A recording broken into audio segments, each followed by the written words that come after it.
Hello and welcome. It is Eric Erickson here. Yes, I am back after a much-needed few days rest, which I will discuss with you later. Now is not the time because there's so much happening this morning. Welcome. If you would like to be a part of the program, the phone number, 877-97-ERIC, 877-973-7425. This hour of the show is brought to you by First Liberty of Georgia. FirstLibertyGA.com is their website. If you are a small or medium-sized business, you want to be a big business, you need access to capital, but you don't want to deal with a bank, go to FirstLibertyGA.com. First Liberty of Georgia. Tell the Frost family I sent you. You can be anywhere in the nation hearing me right now. Does not have to be in Georgia. They just happen to be. FirstLibertyGA.com. There's so much on impeachment and everything else.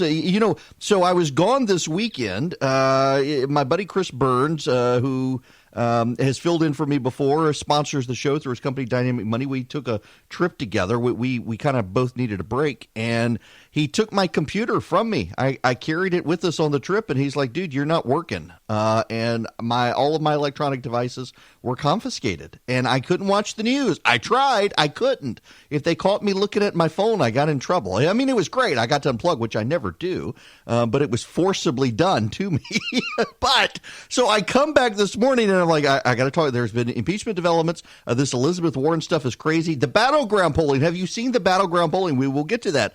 But there are two stories blowing up right now, and I haven't even gotten to the Paris Accord. Kurt Suzuki, the baseball player, not only him, but Ryan Zimmerman. They go to the White House, and Suzuki puts on a red MAGA hat, and they are ready to burn him at the stake.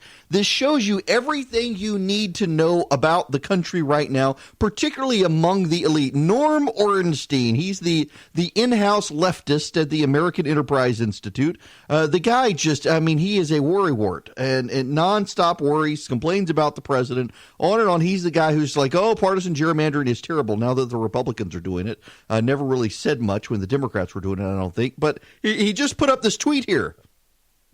Very sad. I love Kurt Suzuki as a player, but he wore a MAGA hat to the White House, so I will not cheer him. Not quite as bad for Ryan Zimmerman, but his praise for Trump is hard to take. So the president had the Washington Nationals over to the White House yesterday for a big event. Had a lot of friends who were going. I was flying back yesterday, finally had my electronics back to me and could search Instagram, and here are all these friends of mine at the White House yesterday for the Nationals event. And oh my goodness, Kurt Suzuki from the Washington Nationals dares to put on a MAGA cap. The red MAGA cap, symbol of racism everywhere. It's racist. Someone actually put online that it was hate speech. To wear the MAGA cap is a symbol that you are othering others, that you believe in white supremacy and nationalism, that you support the bigoted legacy of Donald Trump, that you wish to other others, you wish to make them be something other than patriotic Americans because they're not white, blue-collar Trump supporters. I mean, this is actually how they look at this. You put on a red MAGA cap and go into certain sections of New York City and Los Angeles, San Francisco, you might get beat up. But it's the person wearing the cap who's intolerant. And you see the practitioners of tolerance, why, they're intolerant of intolerance. They tolerate everything except intolerance, and just conveniently, intolerance is defined as everything they don't like. And these people are seriously upset with Washington National players because, the basketball players, they didn't go to the White House. They stood in solidarity with the American people, tired of the usurper Donald Trump. But the baseball people, get her. Seriously, y'all. The other story that we need to dwell on for a moment is that Sean Spicer continues to stay in Dancing with the Stars. The president has broken call-in TV shows. I should say call-in TV shows. The ones where the audience get to pick the winner instead of the left-wing judges. The audience gets to pick the winner. And Brian Stetler from CNN he's upset about this. Lots and lots of people are upset about it. The New York Times actually has let me read you Where's the clip? I just had it, and then yes, here we go. This is from the New York Times. I am not kidding you. I promise. Yes, this is me pounding the desk. Promise. I'm not going to swear, but I promise. This is an actual quote from the New York Times this morning. The New York Times. Now, I caution you, if your hands are not on a steering wheel, if you're just listening to me in general, you probably want to put your left hand palm up against your left temple and your right hand palm against your right temple and push in gently to avoid your head exploding when I read to you this passage from the New York Times. Bad dancing by a non-professional can be disarming. It allows you to see the truth within the body that reveals character. But Mr. Spicer, the former White House press secretary and communications director for President Trump, is something worse. An untruthful dancer.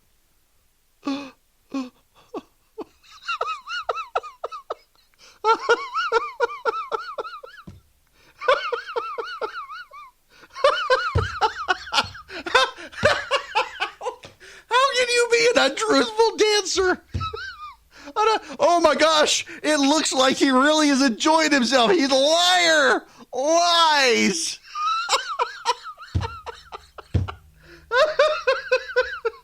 An untruthful dancer. His hips. It's in his hips. We can see in his hips. He's an untruthful dancer. No, I'm not making this up. No, this is real. This is real. His hips lie. Y'all, this is insane. This is insane. Sean Spicer's hips move like he's having a good time. We know he's lying. Y'all, they're so upset. The president has broken so many people. He has broken the elite who like to watch these shows. And you know, the crazy thing is, the people who watch these shows hate the shows. The reviewers from the New York Times and like that, they're appalled that the hoi polloi could get on television and actually dance with professionals. How dare they do the waltz? Don't they know the waltz is reserved for people in the 19th century and earlier? We can't do the waltz now. They're doing the waltz. That's racist.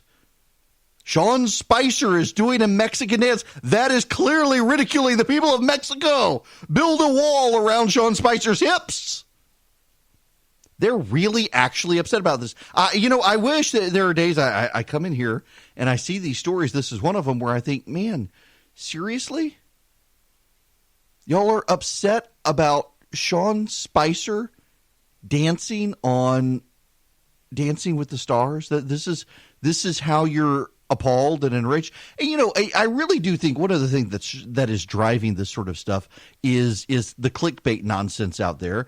That here I am, I'm going to be talking about this, and people are all opposed to Sean Spicer, and we've got to drive up the ratings we've got to drive up the viewership of our pieces. So we need to come up with some sort of hot take that encourages us to whip everybody into a frenzy. This is the Critic's Notebook of the New York Times. The headline: No, Sean Spicer really can't dance. He has consistently been the worst performer on Dancing with the Stars. So why is he still on? On Monday night, Sean Spicer yet again collected enough audience votes to be deemed safe. On ABC's Dancing with the Stars, Kate Flannery was voted off. What's terrible about this week's result is that the competition included a dance-off. Mr. Spicer went up against Ms. Flannery. She won, according to the judges. But Mr. Spicer remains, and it's outrageous.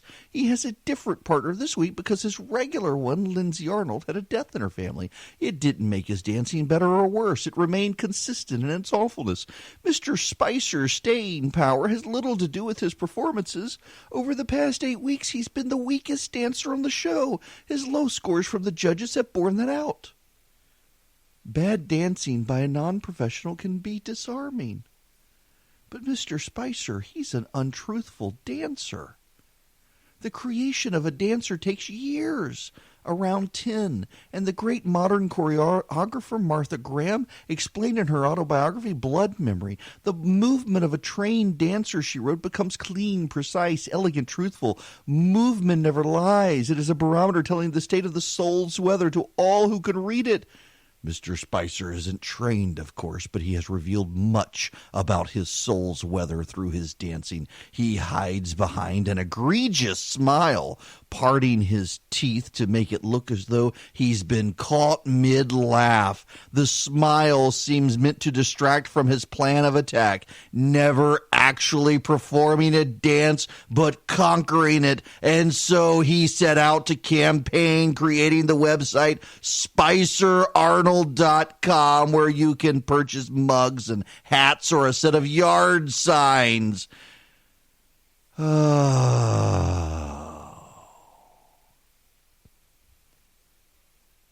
people are stupid, apparently. Well, I mean, listen, I generally agree people are stupid, but these people are stupid.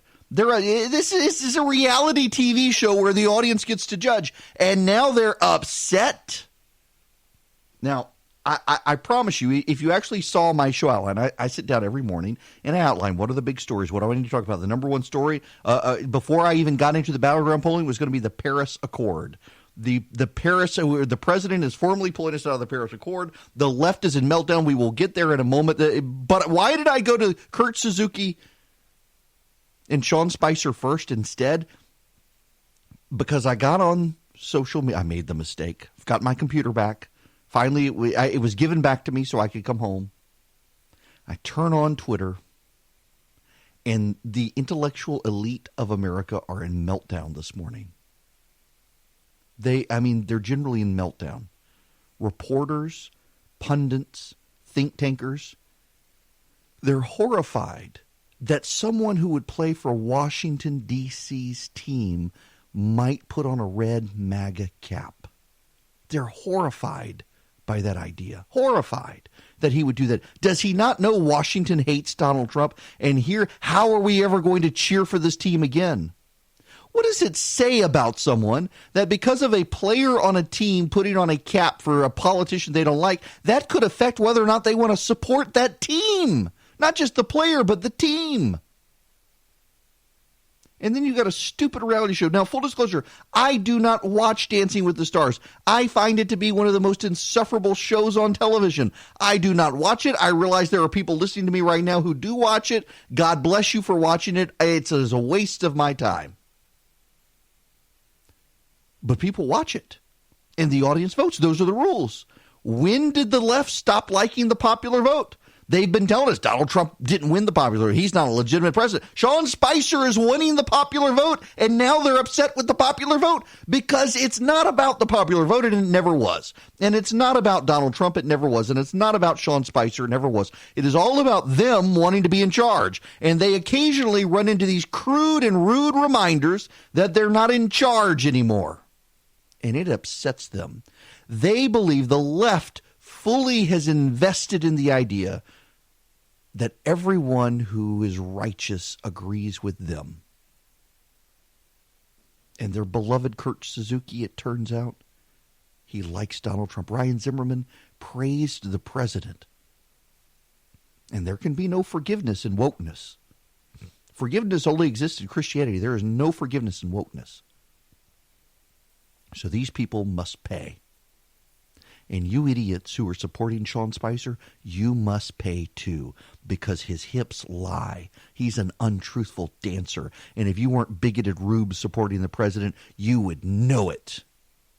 These people are genuinely ridiculous. I'm not sure why we should take them seriously. The only reason we have to take them seriously is because they are convinced that they should be the ruling force in this country, and they hate you because they're not. They blame you for their lack of power. It is Eric Erickson here, 24 after the hour. It is election day around the state of Georgia and nationally in Louisiana, Virginia, Kentucky.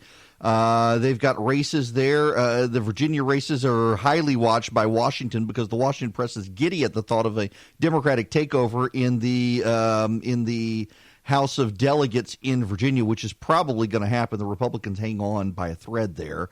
And the Republican Party in Virginia is not super organized. It hasn't been in the last couple of years. But you've got a governor's race in Mississippi, one in Louisiana, one in Kentucky, and you've got a lot of races here in Georgia, including the brunch legislation, the mimosa bill, some people are calling it.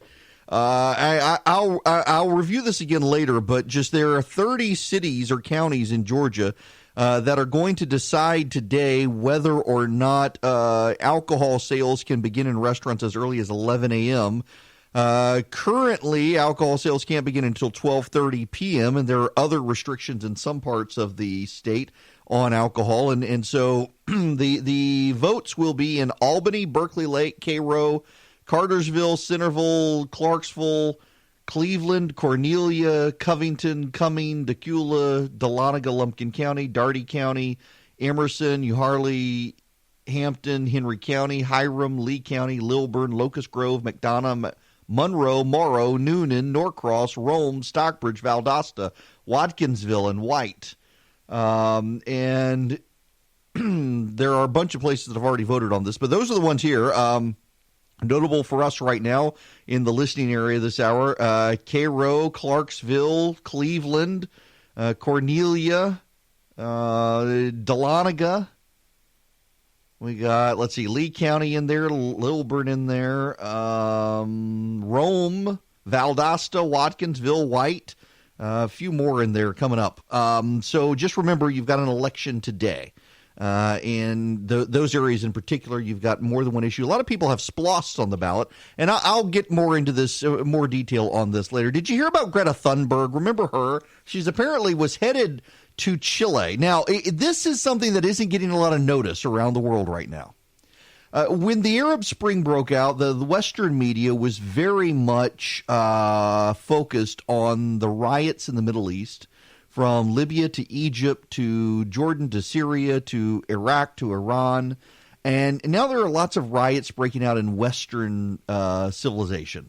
There are riots in Chile. There are riots in Lebanon. There are riots, I think I saw in Hungary there were some riots. There are riots in Spain and Portugal right now. People protesting against governments, among other things. Well, they were going to have the UN Climate Change Summit in Chile. And the government there has had to cancel everything because of civic unrest, so they've moved it to Madrid. Well, a bunch of people got the Greta Thunberg idea of sailing to Chile to go to the conference. Thunberg herself decided to sail, and now she's on the wrong side of the planet to try to get to Madrid, and she doesn't want to fly. And she's upset. How dare they change the summit? Is she going to fly to get to Madrid? Time will tell, but they're having to change course. All these people on boats are having to change course to get to the climate change summit. I mean, these people, listen, I appreciate that people really care about this issue to such an extent that they are willing to upend their entire life order and go backwards to survive.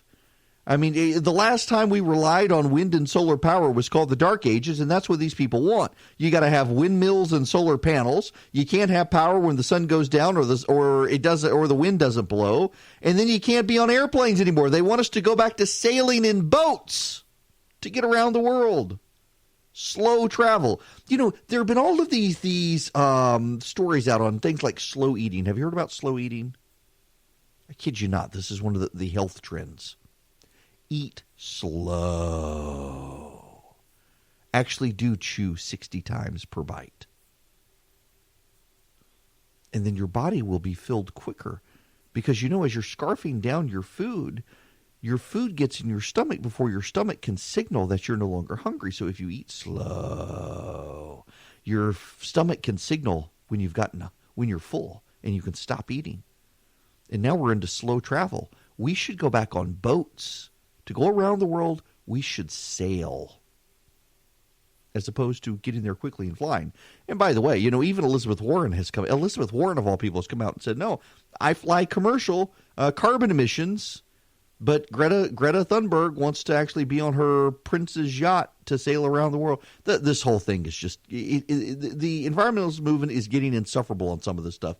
It is genuinely crazy the extent to which they're going to go, and now they're all crying because they've had to move the summit from Chile to Madrid, and they've all sailed to the Western Hemisphere. Now they're going to sail back to the Eastern Hemisphere. Horrible. Imagine the people who are able to get on a plane. It's unfair. Those people should be taxed for having the advantage of flight. But it's a conscious choice, is it not? When we come back, the Paris Accord. Yes, you can call in. We do take calls. 877-97-ERIC. That's 877-973-7425. The president is formally withdrawing from the Paris Accord. I'm not sure why it took them so long to do. He's been hinting about this for a while. This is making international headlines today. You should know there is a lot of outrage over the president doing this. There actually, I'm surprised that there is as much as there is, given how the president has been very open. He planned on doing this. I mean, this is actually the top story at the BBC right now, on the BBC News site. The top story, the headline, regret as U.S. begins exit from climate change agreement. Paris Climate Accord, U.S. notifies UN of intent to withdraw. This is the BBC again. The BBC, the British Broadcasting Corporation. It's their top story on their website, international side, right now. The U.S. has begun the process of withdrawing from the Paris Agreement, notifying the United Nations of its intention to leave, as other countries express regret and disappointment at the move.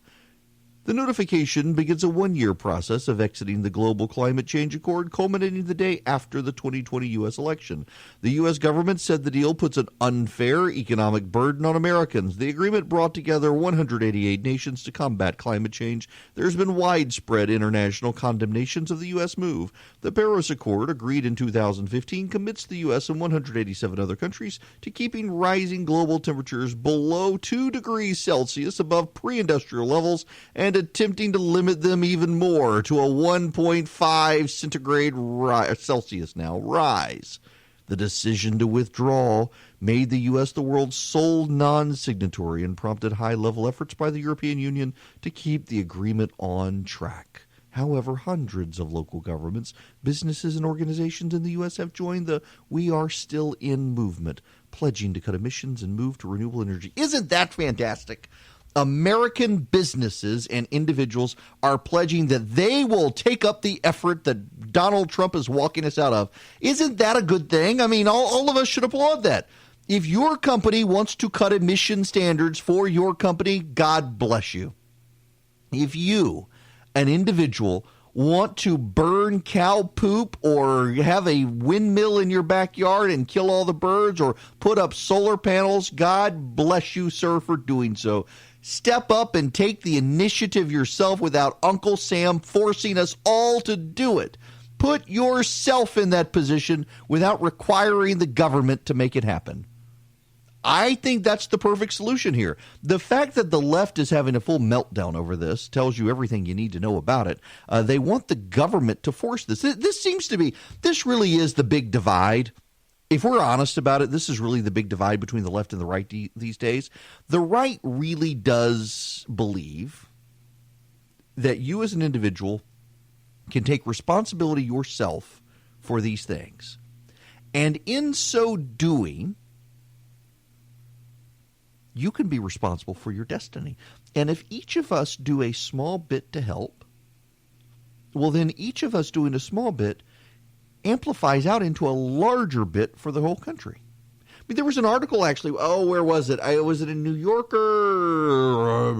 Somewhere in the last couple of months I read it, about a guy in San Francisco. No, he's not in San Francisco. He's in San Bernardino, which is in Southern California. And he does backyard gardening, and he helps others get their backyard gardens growing. And his whole rationale is that the world is basically going to die, and he's going to make life better as best he can And if everybody steps up and does the same thing, then maybe we can prevent the world from the death that he thinks the world is going to have. And so his whole thing is he started a backyard garden, and then he helped his neighbors start backyard gardens, and they learn about rain and water collection and water runoff and gray water, etc. And he tends to community gardens. And his thinking is that if more people did this, they would be learning to operate seasonally with their vegetables that they eat. It would be helping our bodies. We would become more nutritious, but we would also be putting a dent in massive commercial farming that uses pesticides and hurts the environment, blah, blah, blah, blah, blah, blah, blah. And, whether you agree with him or not, whether you think it's crazy or not, you can kind of see his logic here. If I do this, and then I help my 5 neighbors do this, and then each of those 5 neighbors help 5 neighbors, we have this exponential rate of improvement where none of us now are buying vegetables at the grocery store, so we're not driving for our vegetables. We're cutting down on the need for farmers to take over land that had trees on it. We're cutting out the need for farmers to drive their carbon-fueled tractors as much. And in a small way, in his small plot of land, he can improve his life, he can improve his nutrition, he can save himself money, and he can fight back. And I think it's genius. I really do. I think the guy's a bit of a nutter, mind you. He really does seem despondent that the world is coming to an end. He fundamentally believes the world is coming to an end in the next 10 years. Maybe this is a subconscious thing where all the pagans now realize Jesus really is coming back. If God makes us, he's kind of woven into us, and even those of us who don't believe in him, that we know in the back of our mind there's that little bitty voice that says there's more than this. And that little voice is now screaming that, hey, you got 10 years. You got 10 years, except he's processing it as not, I got 10 years to repent. I got 10 years to actually grow my garden. I'm throwing it out there. But, this is where we are. And I think it's a good thing. I think it is a good thing for individuals and businesses to step up on their own. Because, one, it shows the government's really not needed. So much of the environmental movement in the United States is wrapped around the idea that we need to be just like Europe.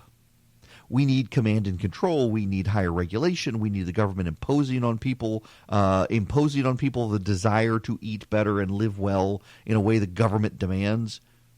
Except they keep changing all the nutrition regulations so that we keep changing all the time. But that's what the left wants. They want the government to mandate this stuff. They want the government to mandate healthy living. Do you know it was actually Hitler who, and I don't mean this pejoratively, but seriously, if you read the Nazi Party platform, they went to great lengths to encourage, through the use and power of government, vegetarianism among Germans. They thought it would do them better. Hitler was a vegetarian. He encouraged people to become vegetarians, and he used the state to do it.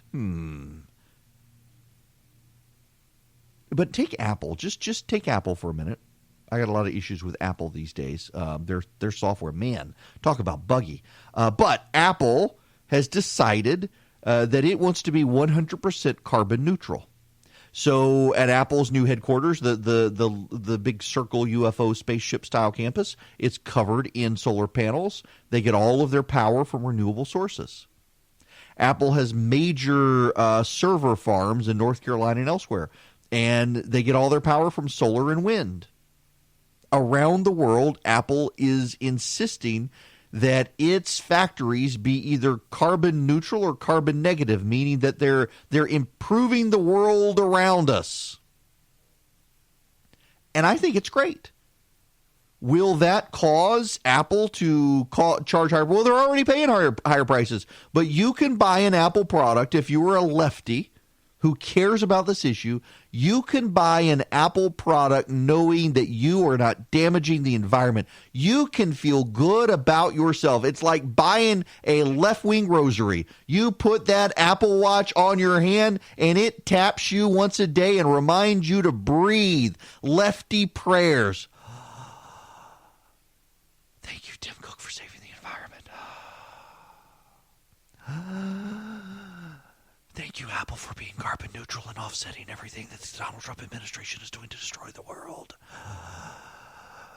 I mean, it's a religious experience. It's like a rosary. Put on the Apple Watch and breathe and thank Tim Cook and Steve Jobs for having the foresight to save the planet from the evil, awful Donald Trump by doing carbon offsets. It's a good thing. And we didn't need the Paris Accord for it, did we? Do you know what the Paris Accord is? the Paris Accord is a voluntary program.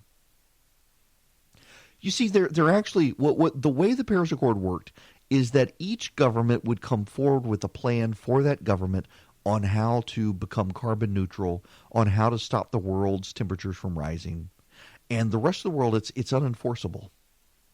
And many of the countries, when the Paris Accord came out, including many European countries, what their goals were the things that they were already doing. So it really wasn't a sacrifice. They were already doing these things. They just put it into the Paris Accord to make themselves feel good about it. See, we're now really doing, they really committed to these things. But there's no enforcement provision in the Paris Accord, which is somewhat funny that one of the arguments for staying in the Paris Accord is that, well, there's no binding enforcement, so why not stay? Well, if there's no binding enforcement, why not leave? Because what the rest of the world doesn't seem to understand in this argument is that the Paris Accord would give the president, because he signed it as an executive agreement, the president would be able to get some executive power based on that to enact executive orders to ensure that the American government comply with the Paris Accord that Congress did not ratify. And that's why Donald Trump wanted to get rid of it. The hilarious irony here is that in so doing, the end of the Paris Accord will come the day after the election next year. We are now a year minus a day from the election. Yesterday was 365 days. Today is 364 days until the election. The Paris Accord, based on today's notice, would expire on Wednesday, the day after the election in 2020. Now, why would the president do that? Because this is going to be a huge campaign issue for the Democrats. Well, of course it's going to be a huge campaign issue for the Democrats. That's exactly what the president wants. I want to play for you this audio. This is Ilhan Omar at a Bernie Sanders rally, and I want you to listen to what she has to say about Bernie Sanders. The acknowledgement of pain and suffering is personal for both of us. The fight for human rights is undeniable. And when we recognize injustices of the past and present, whether it is genocide against Jewish people, Armenians or Rwandans or Bosnians or Native Americans or more,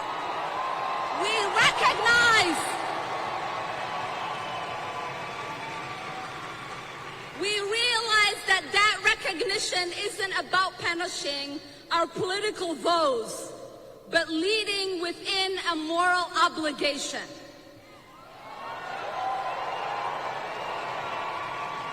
I am beyond honored and excited for a president who will fight against Western imperialism and fight for a just world. Western imperialism. Western imperialism and a just world. That's what Bernie Sanders is fighting against, y'all. Western imperialism and fighting for just causes around the world against the United States, like the Paris Accord. When the Democrats, like Ilhan Omar, go out onto the campaign trail and start talking about Western imperialism and genocide and how the United States is to blame, it's all the United States' fault, there will be a segment of America's left-leaning population that is so focused now on white guilt that they'll buy it. They'll go for it. They'll agree. But most won't. Most people aren't actually going to go out there and say, hey, we should wreck our economy and the growth in our economy to make Europeans feel good about themselves or make the left feel good about themselves. We're dealing with people who looked at Kurt Suzuki putting on a red baseball cap and decided he, though they've cheered for him in the past, is now bad. We're talking about a group of people who are upset that the audience of Dancing with the Stars support Sean Spicer. These are the people who are going to be upset with anything Donald Trump does, but more than that, they also there's a fundamental idea, I think, that has creeped into progressivism that the United States is bad. And I don't think that translates well to most people. And if anything, I think the president waiting for today to cancel the Paris Accord, when he could have done it for 4 years. The president could have done it the entire time. And he waited until now. And he made it the big issue for the day after the election. that the day after the election, the Paris Accord expires. This now becomes a campaign issue, and the Democrats can't help themselves in the way they talk about it. The Democrats cannot help themselves in how they approach the issue of climate change. They do not seem to understand fundamentally that the American people are not with them on this issue. They do not seem to understand fundamentally that Americans are not willing to wreck their economy to make themselves feel good about the planet cooling or warming or anything else. They don't want to give up their fossil fuel-based cars for an electric car that, by the way, the harvesting of the lithium wrecks the world. They do not want to give up their hamburgers in favor of lab-created synthetic meat. They do not want to pay more for their power bills. They do not want to live in the dark like in California. And yet that's what the left offers. And if they're going to make 2020 about that sort of stuff, this is going to be an issue that hurts them. The president, it was a genius political move for the president to wait until now, a year before the election, to make this issue, because it will drive the Democrats to hysterics. This seems to be a signal. In my mind, this seems to be a signal from the president and his campaign team that they understand the Democrats cannot help but overplay their hand on this issue with their rhetoric. And they're hoping that they do. I got to tell you, I feel a little vindicated. I've said this on the program a couple of times now. I don't know who Latinx is. I don't know what a Latinx is. And you hear Elizabeth Warren say this. It's always really rich white progressives who say Latinx. Latinx, it is a gender-neutral Latino, Latina. Latino if it's a man, Latina if it's a woman. And someone came up with the brilliant idea of going with Latinx for men and women, because they didn't want to just say Latino. You know, most of my friends who are Hispanic go by Hispanic. And in fact, someone finally decided to poll the Hispanic community. And it turns out a plurality support Hispanic. And right after Hispanic is Latino. Only 2%, well within the margin of error. It could be actually 0 people. 2% say Latinx is acceptable. I guarantee you that the people in that poll who said Latinx is acceptable are progressive academics. They're members of the Hispanic community who are progressive academics or activists, because those are the people who use the term. No one in the Latino Hispanic community uses the term, and yet Elizabeth Warren and Kamala Harris and the like are all out there talking about the Latinx community. Alexandria Ocasio-Cortez talks about the Latinx community. She, of course, hyper-progressive activist, member of Congress. She is in the Latino community. She, I think, is the only person of prominence who actually uses it, who actually is Hispanic. And the Democrats, so this all comes from a Democratic pollster who essentially is going out warning Democrats, stop using this word, Latinx. Nobody uses the word. It sounds condescending to the Latino community. Stop using it. And Elizabeth Warren can't help herself. Hip, as Ann Richards would say, hip herself. She can't do it. And people are trying to, it's a silly thing. By the way, and I want to spend time, when we come back in the next hour, I want to spend some time on this. But the Elizabeth Warren versus Donald Trump story is heating up. And it's worrying people, because Nate Cohen at the New York Times, who is now respectable in a way that, what's his name? Nate Silver of 538. He's no longer acceptable, and he's no longer acceptable to the left because he dared to suggest that President Trump has a shot in 2020 and that Democrats are being unreasonable in some of their characterizations of the president. And so he's anathema now. And so they've got Nate Cohen, who is at the New York Times and is essentially now doing what Nate Silver used to do at the New York Times, polling and vetting polls and looking at stats. Well, on Monday, the New York Times and Siena College released a poll of how Donald Trump is faring against 3 leading Democratic presidential candidates, Joe Biden, Bernie Sanders, and Elizabeth Warren, in 6 critical swing states, all of which Trump won in 2016. The result contains bad news for Warren, despite her strong showing with Democratic primary voters in Iowa. Against President Trump, she performs worse than Biden or Sanders, with Trump leading or tied in 5 of 6 swing states. Biden leads or is tied with Trump in 5 of the 6 states, while the Times Siena poll shows Trump and Sanders running essentially even.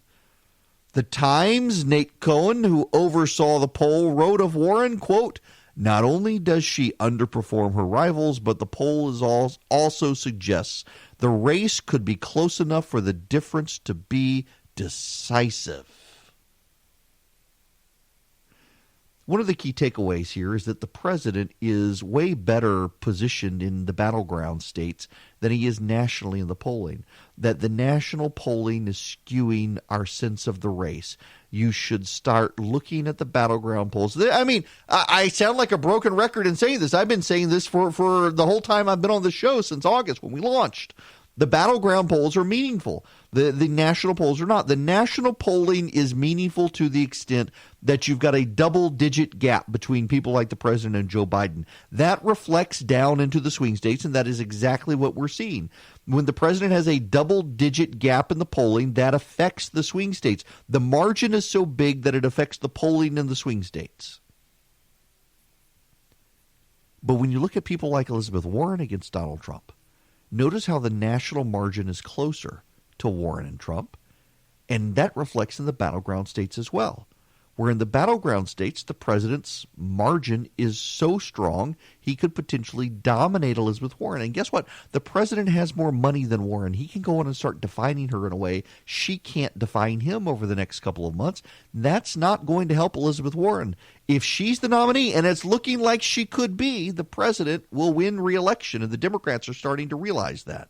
Y'all, I would like to thank Quip for sponsoring this week's show. Y'all, I love my Quip toothbrush. I bragged about it forever. I continue to brag about Quip because it is a great toothbrush. In fact, I took a trip this past weekend. My Quip went with me, obviously. It goes with me everywhere, and I really do get 2 minutes of brushing my teeth. Now, if you're not familiar with Quip, Quip is actually, it's the size of a regular toothbrush. It works on 2 AAA batteries. They send you the battery, or 1 AAA battery. They send it with the Quip, and it just works. Your toothbrush gives you great sonic vibrations for 2 minutes. It pulses for every 30 seconds. It pulses so that you know to switch it around in your mouth to get an even brushing. My dentist, my orthodontist, they both think I've been bleaching my teeth. I haven't. I've just been brushing really, really well because the Quip vibrations are great to clean, and the pulse makes sure that I know I've got 2 minutes to go. It turns itself off after 2 minutes, and it makes sure that I'm getting an even cleaning by pulsing every 30 seconds as I switch it around. If you haven't tried Quip, let me slow down. If you haven't tried Quip, you should. You really actually should. It's a great toothbrush. I've tried the $100 supersonic toothbrushes. Nothing comes close to the Quip toothbrush. Nothing has incentivized me to get a 2-minute brush into my teeth like Quip. You'll find that's the case with you, my wife, my kids. We've all got Quips. Quip starts at just $25. You can get your first refill free at getquip.com/Erickson, ERICKSON. It's a simple way to support the show. It's a simple way to get a better toothbrush. You go to getquip, getquip.com/Erickson, and you'll get a refill free. Your brush head, every 3 months, they'll send you a new one. Your first one will be free. Go right now to getquip, getquip.com/Erickson. Take advantage of this great deal. Thanks to Quip for sponsoring the show. Good morning. Welcome. It is Eric Erickson here. The Eric Erickson Show across the state of Georgia, around the nation, and on Facebook Live. The phone number, if you would like to be a part of the program, 877-97-ERIC, 877-973-7425 is the phone number. You are more than welcome to call us. Congratulations to the University of Georgia in its fight against the Florida Gators. The governors of Georgia and Florida made a bet on the game. If the Gators won, Governor Kemp, I started to say president, Governor Kemp would head to the Florida Everglades to hunt pythons. And if Georgia won, Ron DeSantis, the governor of Florida, would head up here to hunt hogs with the governor. So Ron DeSantis is going to go hog hunting now. I want to begin this hour with this story that is still making all sorts of waves from yesterday when I was gone. I was flying back from a guy's trip. Oh, it was. We'll discuss it later. My computer was confiscated from me over the weekend. I was not allowed to work. Seriously, the buddy I was going with was very insistent that he would smash it if I tried to work. They took all of my electronic devices from me, so I could not work and keep up with the news. I am a workaholic. They know it. It was basically a detox weekend for me. Rehab weekend by not working. It was the least stressed I've ever been. I didn't have my computer to stare at social media or anything. But there was a big story. The New York Times Upshot, which is overseen by Nate Cohen, their in-house pollster, they decided to forget the national polling. The national polling skews to the Democrats because it's very hard to weed out the Chicagos and LAs and New Yorks and Miamis of the world where the president is behind in these major urban corridors. They decided instead to conduct polls of battleground states. And they did a polling of several thousand people in battleground states. I want to say it was 3,000 some odd people. They wanted to get margin of errors. Yes, 3,766 registered voters, not likely voters, but registered voters. And here's the thing. This is what's so significant here. One of the things that the battleground polling for the New York Times did is they did not talk to people who said they would register or whose registration had lapsed. They talked to people who were actually registered. You know, and a lot of times people will count registered voters as people who are not registered but intend to register, and a lot of those people don't actually register. So this is a pure voter registration pool of 3,766 registered voters. Now, keep in mind as well, here's the thing. A registered voter pool leans to the Democrats. All voters tend to lean to the Democrats by about 4 to 6 points. A registered voter poll leans to the Democrats 2 to 4 points. And a likely voter poll can lean to the Democrats up to 2 points, but tends to be a more precise record. The narrower the pool of voters, the better it is for the Republicans. And the reason is because Republicans do tend to vote in larger numbers than Democrats, but there tend to be more Democrats. So in percentage proportions of each group, Republicans vote more than Democrats, but there are more Democrats, so they need a smaller percentage turnout to match the Republicans.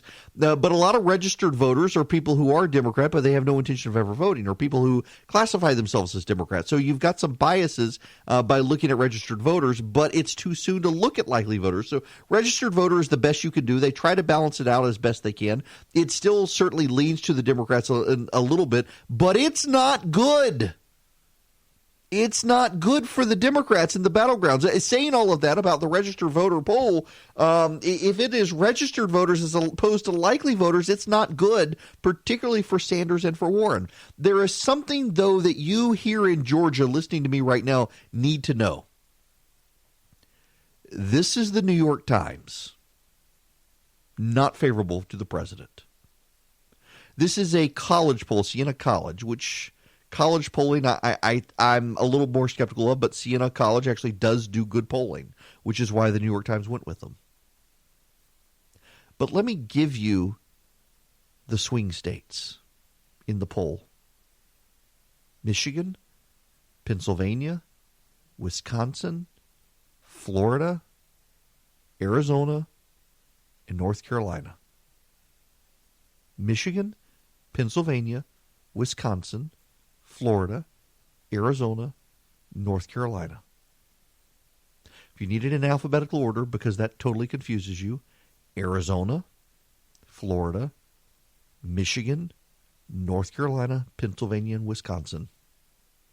Notice the state that's not on the list.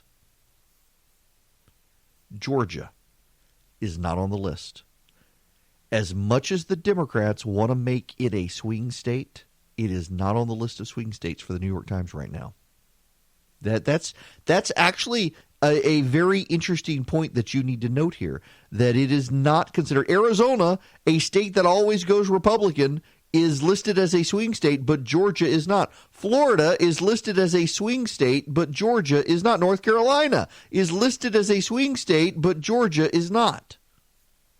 That's pretty notable that they're not considering Georgia a swing state. But how do the candidates fare? This I find to be very interesting.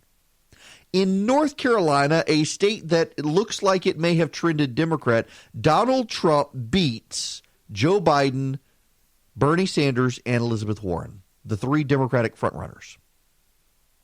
In Arizona, the president beats Bernie Sanders but loses to Joe Biden and Elizabeth Warren.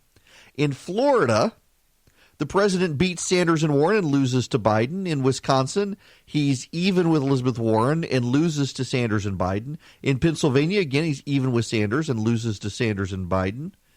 And in Michigan, he's tied with Biden. Sanders would beat him, and he would beat Elizabeth Warren. Allegedly. Allegedly. Now, there's data here that we need to process, particularly on Elizabeth Warren. Elizabeth Warren is becoming the hot new thing for the Democrats. The media has been trying to make Elizabeth Warren happen for a while now, and she's having a real hard time. In fact, even the Biden campaign is sensing some vulnerability here. Let me play this clip from the Biden campaign about Elizabeth Warren. Speak all night. So, we know that we're connecting with voters. Voters are responding because they want somebody who has a record of progressive accomplishment. He is the person in this race who's actually gotten things done, who's actually made change. You referenced Medicare for all. And Senator Warren, I think, has spent many months not answering the question about whether or not she would raise taxes on the middle class. She just recently answered in order to pay. But not in a straightforward way, because every expert from the left, the right, and it shows that the employer tax that she's putting forward, $9 trillion in new employer taxes that are going to be passed along to employees. She has a tax on financial transactions that's going to impact the investments that middle class families considering care financial about. tax, financial transaction tax at one point as well? My point is that she has not been forthcoming about whether that tax is going to hit the middle class. Correct. She has not. And voters are deeply skeptical of her. Again, let me give you the breakdown on these numbers just so you get a sense of it. In Michigan, President Trump, among registered voters, and keep in mind, again, registered voters lean Democrat. So add 2 points. If we're down to likely voters, add 2 points to the polls. Among registered voters in Michigan, Donald Trump would beat Elizabeth Warren by 6 points. Probably 8 points among likely voters. In Pennsylvania, they're tied, which means among likely voters, probably the president would win by about 2%. Same in Wisconsin. In Florida, the president would win by 4 points among registered voters, probably 6 points among likely voters. In Arizona, Elizabeth Warren is up 2 on the president among registered voters. Among likely voters, they're probably tied. In North Carolina, the president's up 3, up 5 among likely voters. So in other words, the president would win all of the states, more likely than not, that he won in 2016 if Elizabeth Warren's the nominee. And now consider Bernie Sanders. Again, add 2 points for likely voters. So among registered voters, Sanders is up 2 in Michigan, so tied with the president among likely voters. In Pennsylvania, Sanders is up 1, so the president is probably 1 point ahead of Sanders among likely voters in Pennsylvania. In Wisconsin, Sanders is up 2, so probably tied with the president among likely voters. In Florida, the president is already up a point among registered voters, so up 3 with likely. Same in Arizona, president up 1 with registered, 3 with likely. North Carolina, the president is up 3 with registered, probably up 5. Same as with Elizabeth Warren. Only Joe Biden gives Donald Trump a run for his money. Right now, Biden is up 3 in Pennsylvania. You add in, make it likely voters, you're probably up 1. Same in Wisconsin, up 1. In Florida, Biden is right now up 2, so they're probably tied among likely voters. In Arizona, Biden's up 5. So, I mean, he is actually up 3 points among likely voters, probably. The president is up 2 in North Carolina among registered voters, so probably up 4 among likely voters.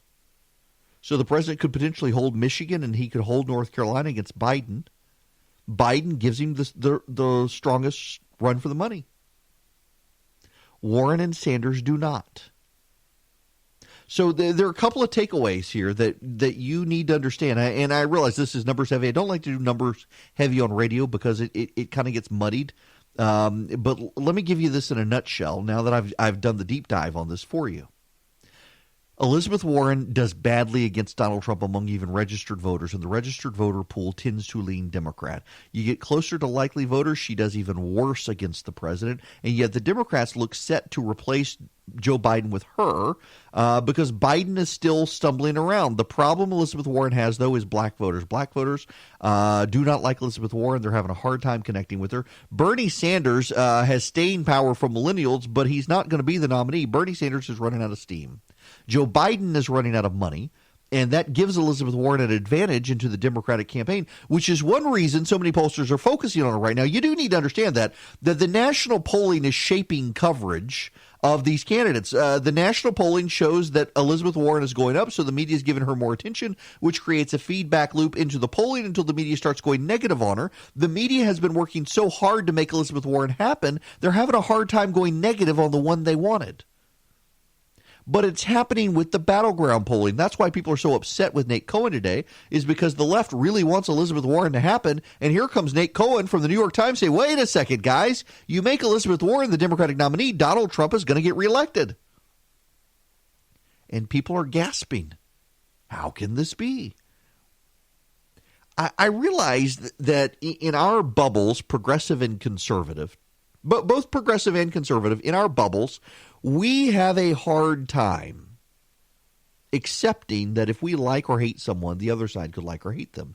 We see all the time that this situation where we have voters who are not Democrat, they're not Republican, and they make up their own mind, and they decide, yeah, I don't like this person, but I like their policies. And the left is having a hard time coming to terms with that with Donald Trump.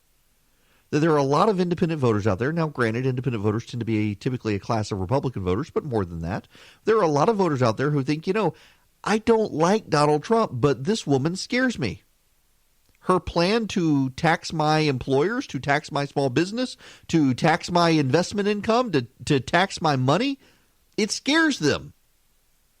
And it turns out as much as people don't like President Trump, there's so much that they dislike about these Democratic candidates that the president could win re-election. And there is another takeaway here that you need to understand.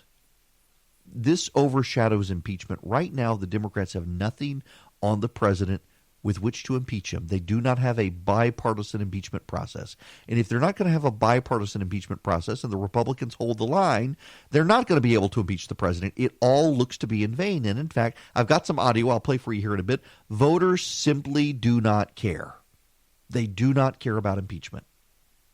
It is not something that the voters are energized by or enthused by, and they're thinking we're less than a year now from the election, just let us decide. And the Democrats are playing into the president's strengths here.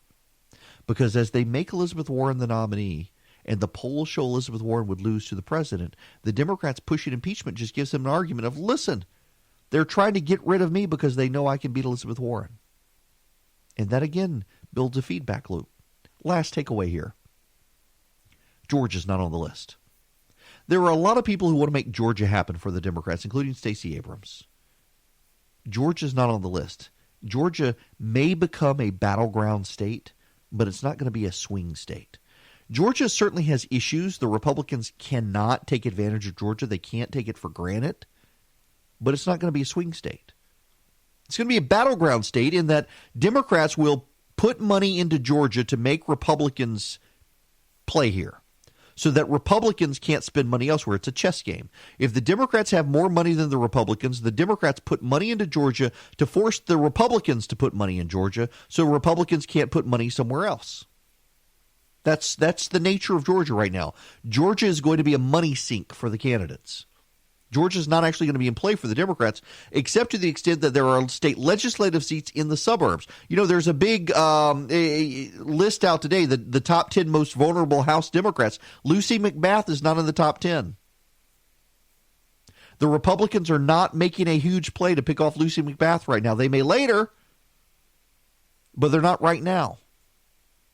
But the Democrats do understand fundamentally that Georgia is not a swing state. It's just a state where they can make Republicans nervous about the state legislature for redistricting to force Republican money into the state and keep it out of other areas. Georgia is a strategic game for the Democrats in terms of money, not actually in terms of votes. The governor has added more to his health care plan changes. I want to talk about his health care plan when we come back, just given the dynamics of it. I want to hold it because this is a short segment. Let me deviate from my show outline of what I was going to talk about right now. I want to mention this. So I took a break this weekend. Reason I wasn't here yesterday. I do not do vacations well. You talk to any member of my family, and they will attest to you that I am a complete workaholic. I really am blessed in that I love my job. The problem is that it often interferes with my work-life balance with my family, and it's something I've got to be mindful of, that I could sit in my office the entire day and work and write and read and do show prep and completely ignore that I've got a family on the other side of the door. It is something that I struggle with, and I have been inordinately stressed out. Launching this show, it's not easy to launch a show like this, particularly we're not working with a syndicator. We're doing it all ourselves. We're our own ad team. We're our own affiliate relations, trying to grow the show in addition to maintaining another show and a website and all this other stuff. It's been stressing me out. So some good friends of mine just finally decided, you know what, we're taking you on a trip. We went out west for 4 days, and it confiscated my electronics from me. I could not work. All I could do was have a good time. And it's something I needed. I spend my entire day, my personal motto is why pray when I can worry? And I got a lot of worrying in my life. And it was nice to be distracted from all of it for a few days. I needed it. I needed the recharge. Now, the downside is that I was on the out west, wasn't on the coast precisely, but I was in the Pacific time zone, which has got me thoroughly messed up today. I had to take Benadryl last night to go to sleep, and I'm still feeling the lag effects to some degree of it. My brain fog is slowly lifting here as kind of a cloudy day outside. I can see out the window, but man, it was necessary. The ability to unplug for just a few days and not think about everything that's going on mattered. And it was nice to be with friends to do that with, who I wasn't the guy on the radio to them. I was just a friend of theirs. It's been a hard thing to get used to, being on TV and radio, in some cases, developing friendships with people who view you more as the guy on the radio than just someone they want to hang out with. And all we did was hang out. We watched, I do not recommend it. You would be horribly offended. But the movie Good Boys, I found to be hysterical. And I sat on the couch on Saturday night with a buddy of mine, and we watched that movie and died laughing the entire time. And that's what I haven't done anything like this in. Gosh, I don't know that I've done anything like this before, and it was just I got to start making this a yearly thing. It was a lot of fun. So I highly recommend actually unplugging. I can now say I've practiced what I'm preaching, because I've always been someone to tell people you got to unplug, you got to get away from the office, and I can say it, and with the knowledge that it's not something I actually do. I'm a hypocrite when it comes to that, and now I've kind of been forced to do it for a weekend, and it was absolutely worth doing. Just to clear your mind and stop worrying about stuff. And I could feel the worries creeping back in on the plane ride home, but I've kept them at bay for you today. Now, when we come back, Governor Brian Kemp, he is expanding his health care plan options. Democrats really unhappy, but it actually sounds like a good plan. I'll explain when we come back what the deal is. Welcome back. It is Eric Erickson here. The phone number, if you would like to call in and be a part of the program, is 877-97-ERIC, 877-973-7425. This half hour sponsored by First Liberty of Georgia. Whether you're a small business, a medium-sized business, you want to grow to be a big business, but you don't want to deal with bank bureaucracy and getting access to capital, go to firstlibertyga.com, talk to the Frost family, tell them I sent you. You do not have to be in Georgia. just anywhere in the United States, they can help you. FirstLibertyGA.com. Thank you to them for their continued sponsorship of this program. If you want to sponsor the program, you can drop us a line, contact@theresurgent.com. Shoot me an email, eric@theresurgent.com. We do all sorts of ads and stuff here. Okay. We need to move into the governor's health care plan. I'm trying to pull up. Where is the AJC story? I had it up a minute ago. Oh, I've got the story up. I mentioned in the first hour. I want to mention it again because I know we're all over the state of Georgia now. There are elections. If you're listening to my voice right now and it is before 7 p.m., that's when polls close in Georgia. If you're listening to my voice now and it is before 7 p.m., go vote. The odds are your city has a municipal election or a SPLOS today. More likely than not, it does, and you can go vote. There is also the brunch bill, the mimosa bill, some call it. It would allow restaurants that serve alcohol to begin serving as early as 11 a.m. The state made this a local issue, and some cities and counties have rejected it, but they're going to try. Here are the places, the 31 areas of the state that have this on the ballot today. Again, you can go vote against it if you oppose it, but the issue is, can restaurants that serve alcohol start serving as early as 11 a.m. on a Sunday? This is the hipster brunch bill to allow the hipsters, while you're in church, they want to go drink their mimosas at the local Applebee's, so let them if you want. Here are the places. Albany, as my wife would correct me, Berkeley Lake, Cairo, Cartersville, Centerville, Clarksville, Cleveland, Cornelia, Covington, Cumming, Decula, Dahlonega and Lumpkin County, Darty County, Emerson, Uharli, Hampton, Henry County, Hiram, Lee County, Lilburn, Locust Grove, McDonough, Monroe, Morrow, Noonan, Norcross, Rome, Stockbridge, Valdosta, Watkinsville, and White County. There are also in the Athens-Clarke County area, there's a SPLOST, I think, that's on the ballot today. A lot of counties have SPLOST on the ballot today. They put them on the ballot, interestingly enough, in odd-numbered years, more often than not because you have such a low turnout in odd-numbered years. Only the people who really want the rest of us to pay higher taxes turn out and show up at the polls to vote for the SPLOST.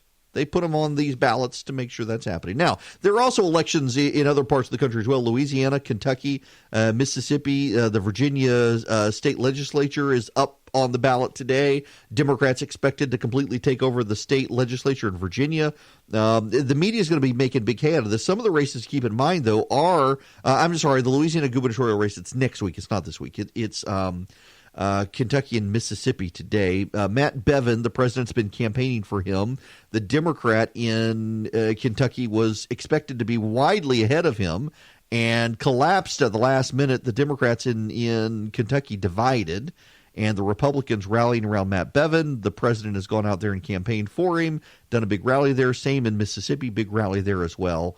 And we'll see how those races turn out. We can talk about them tomorrow. The only reason to talk about them is if things go really badly against the Republicans, which Democrats are hoping. Otherwise, you won't hear any news. Now, let's get into the governor's plan for Medicaid. There are criticisms already that the governor will not cover enough of the poor. Here's essentially what you need to know.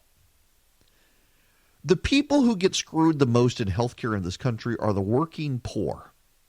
The people who have jobs and they can't get benefits. Under Obamacare disincentivized poor people working. And the reason being is because the health care costs for the working poor, people who have a job and make less than $30,000 a year, the health care costs for those people went up, and the taxes on those people went up at a higher percentage of earnings than for anyone else to pay for people who don't work to get health care. That's the reality of it. The people who don't work, who need health care, they go on to Medicaid. There are working poor people in this country who they don't qualify for Medicaid because they have a job that puts them outside of certain poverty criteria for Medicaid. and they need health insurance, and Obamacare caused their costs to go up. And the media dances around the subject. The Democrats deny it's true, but every objective study has shown repeatedly that the working poor in this country had their health care costs go up more than anyone else because of Obamacare. So the governor wants to deal with that situation. And according to the AJC, tens of thousands of poor Georgians could receive Medicaid or subsidized employer health insurance under the second part of a wide-ranging proposal by the governor unveiled Monday seeking to revamp health care costs. Now, you should know tomorrow evening I'm going to interview the governor, so on Thursday I'll bring you the audio of our interview here talking about his health care waiver and stuff. They're calling this his Georgia Pathways proposal. One of the things that the governor intends to do is require that these people who get it, they're either working or volunteering. His proposal, it's known as an 1115 waiver, goes after the state's poorest residents, targets them to give them health care. There are 408,000 adult Georgians who make less than the federal poverty limit, which is about $12,000 a year, but they do not qualify for Medicaid. The governor estimates a fraction of those, about 50,000 people, will be enrolled under his plan. They need coverage, but they've run out of realistic options. We will shake up the status quo and give 408,000 Georgians the opportunity to purchase affordable health insurance. We will bring hope to what many think is a hopeless situation.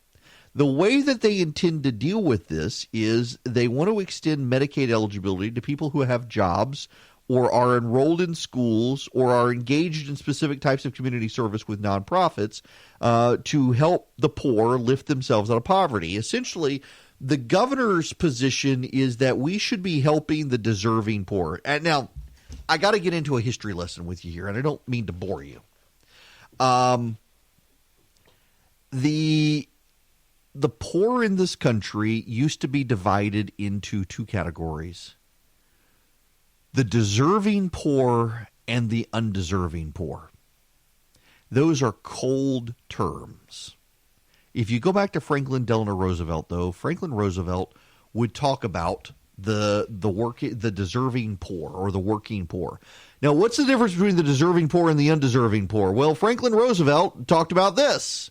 There are those who, through no fault of their own, have physical or mental impairment or other situations that occur in life that have put them behind and made them poor, and we have an obligation to help those people get back up on their feet and back into the workforce. You know, for all of Franklin Roosevelt's problems, one of the things Roosevelt recognized is that there was value to hard work and trying to get people work. I mean, that was the whole point of the New Deal during the Depression, was to put people into work, not just give government handouts, but actually give people jobs, even if it was the government paying them to dig ditches so that they could earn money. There was something soul-fulfilling about work. You know, I mean, not to get theological here, but we see this in the Garden of Eden. The Garden of Eden is God's vision for our relationship between man and God, and one of the things God told Adam and Eve was to tend to the garden. There was work.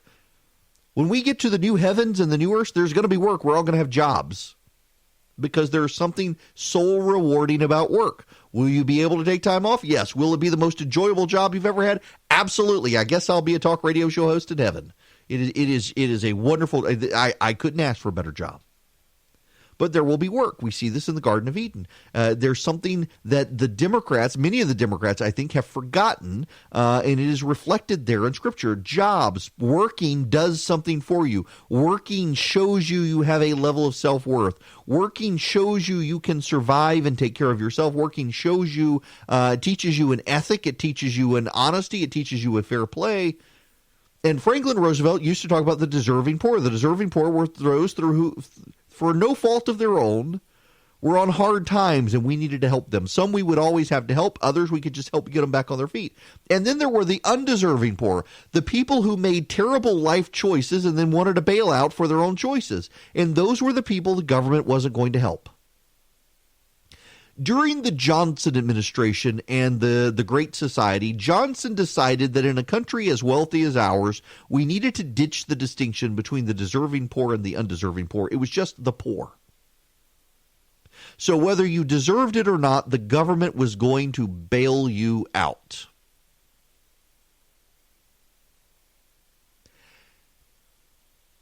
Governor Kemp, in his plan, I think is more realistic in what's happening and what needs to happen. There are people who, through no fault of their own, through physical or mental defect or bad things happening in life, have fallen on hard times. And there are those with physical or mental defect who we're always going to have to help. And those people, by and large, are eligible for Medicaid. And the government will help keep them on their feet or keep them sustained, knowing they're not actually going to be able to work. But then there are others who, in hard times, for lack of education, for want of a college degree or a high school diploma, they're working, they're trying to make ends meet, they're barely making ends meet, and they can't afford health care now because Obamacare really did impact those people negatively. So the governor is saying, you know what, we're going to help those people. As long as they're working or they're volunteering, we will subsidize their health care costs. There are 408,000 of these people. The governor actually thinks only about 50 to 60,000 will take advantage of it.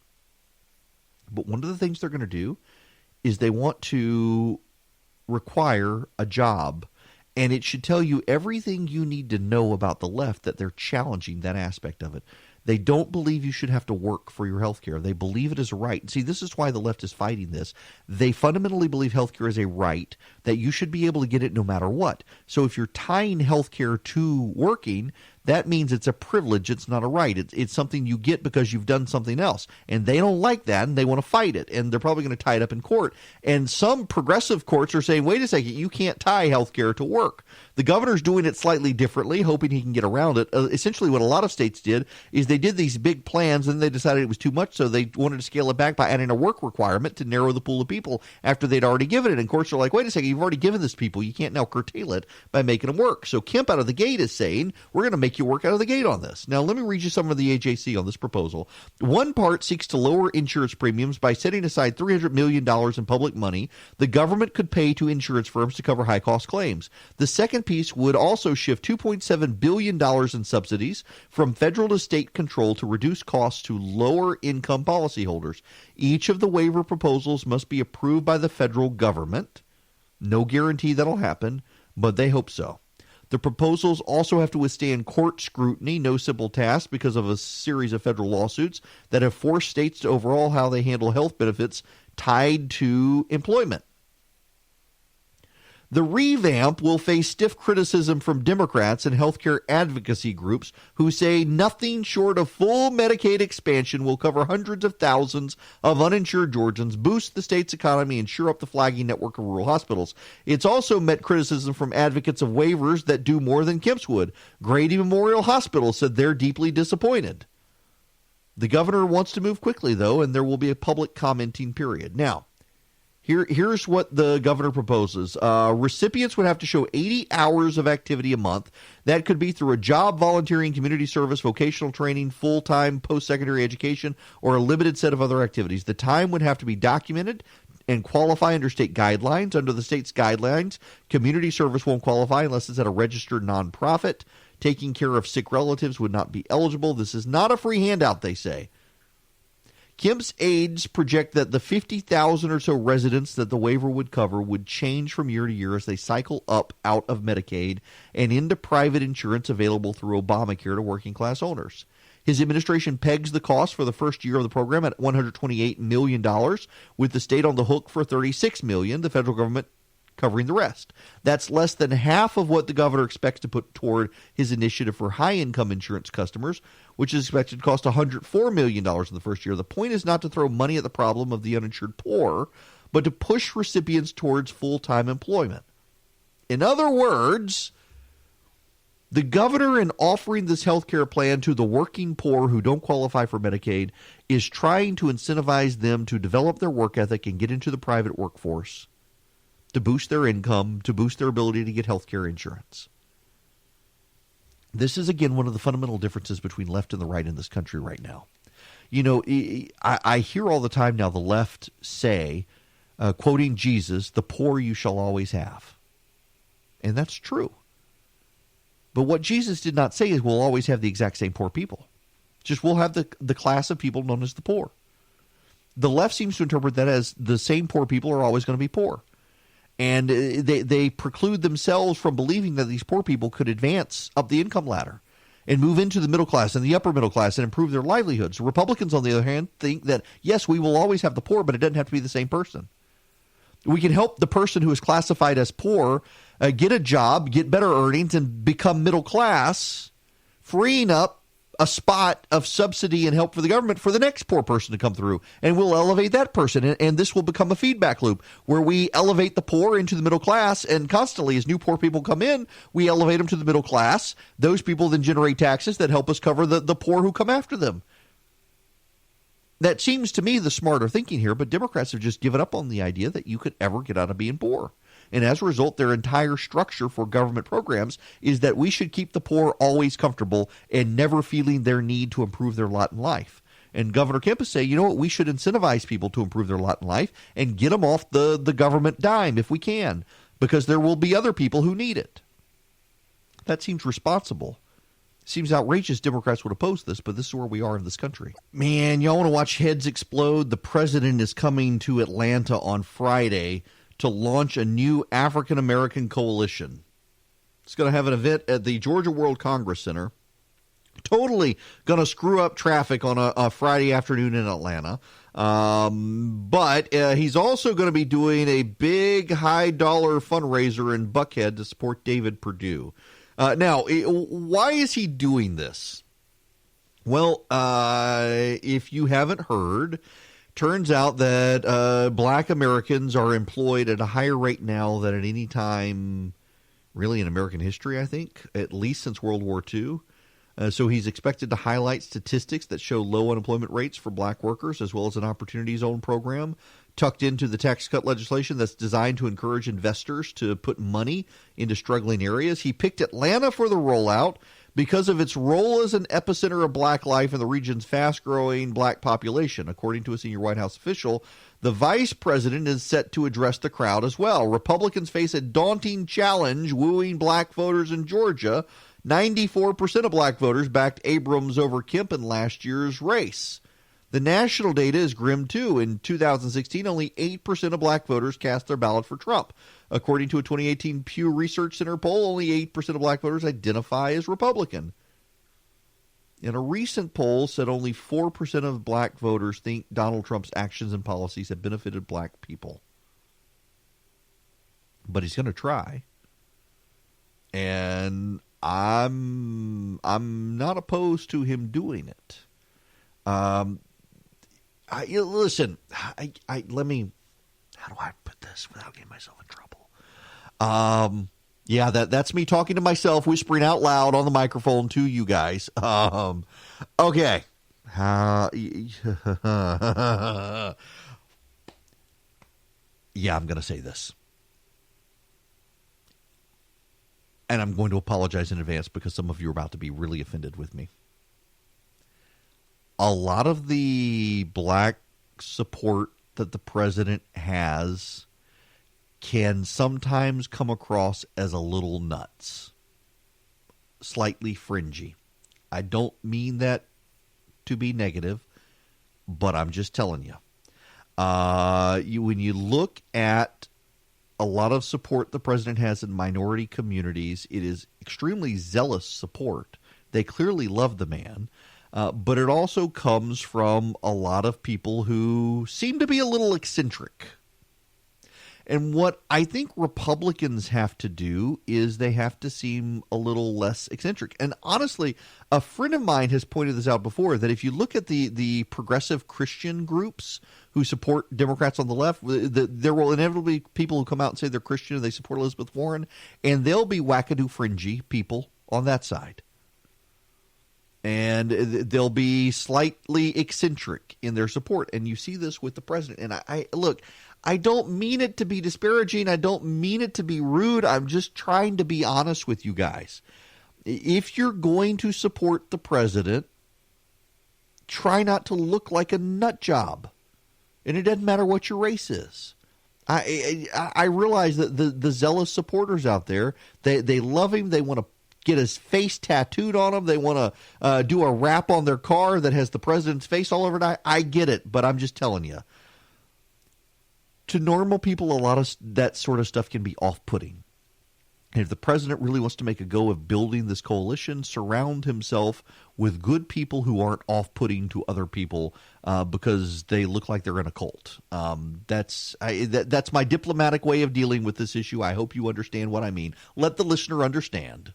Y'all, I would like to thank Quip for sponsoring this week's show. Y'all, I love my Quip toothbrush. I've bragged about it forever. I continue to brag about Quip because it is a great toothbrush. In fact, I took a trip this past weekend. My Quip went with me, obviously. It goes with me everywhere, and I really do get 2 minutes of brushing my teeth. Now, if you're not familiar with Quip, Quip is actually, it's the size of a regular toothbrush. It works on 2 AAA batteries. They send you the battery, or 1 AAA battery. They send it with the Quip.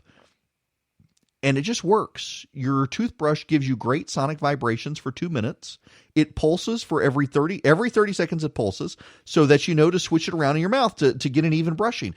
My dentist, my orthodontist, they both think I've been bleaching my teeth. I haven't. I've just been brushing really, really well because the Quip vibrations are great to clean, and the pulse makes sure that I know I've got 2 minutes to go. It turns itself off after 2 minutes, and it makes sure that I'm getting an even cleaning by pulsing every 30 seconds as I switch it around.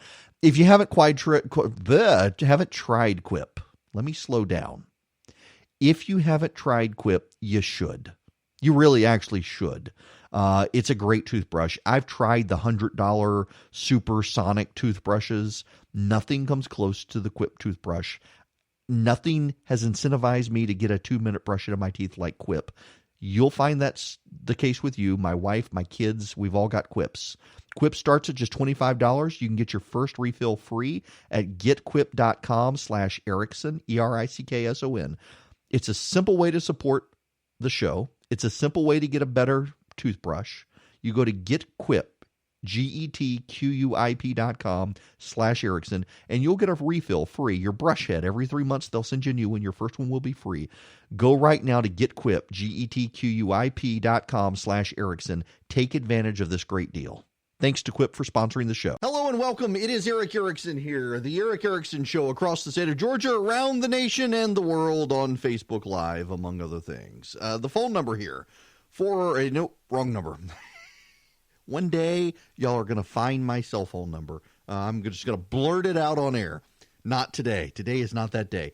877-97-ERIC, 877-973-7425. We got some problems out there for the Democrats. You got the polling, you got Medicare for All not helping them, and you've got, well, let me just play you a couple of segments from Meet the Press. Listen to this. But it was remarkable. We just played a clip of you from October of '73. 8 months later, what are we? That's nearly 10 months before Nixon resigns. We are at that same point, and we're expecting to have an impeachment inquiry and vote and trial and all that done in the next 6 to 8 weeks.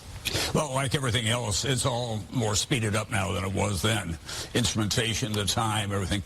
Nixon held on to office after Bob Haldeman had gone to jail, after John Ehrlichman was going to jail, John Dean was going to, these were his principal aides. They're all going to jail. And then stuff starts to leak out that closely ties Nixon to the whole cover-up.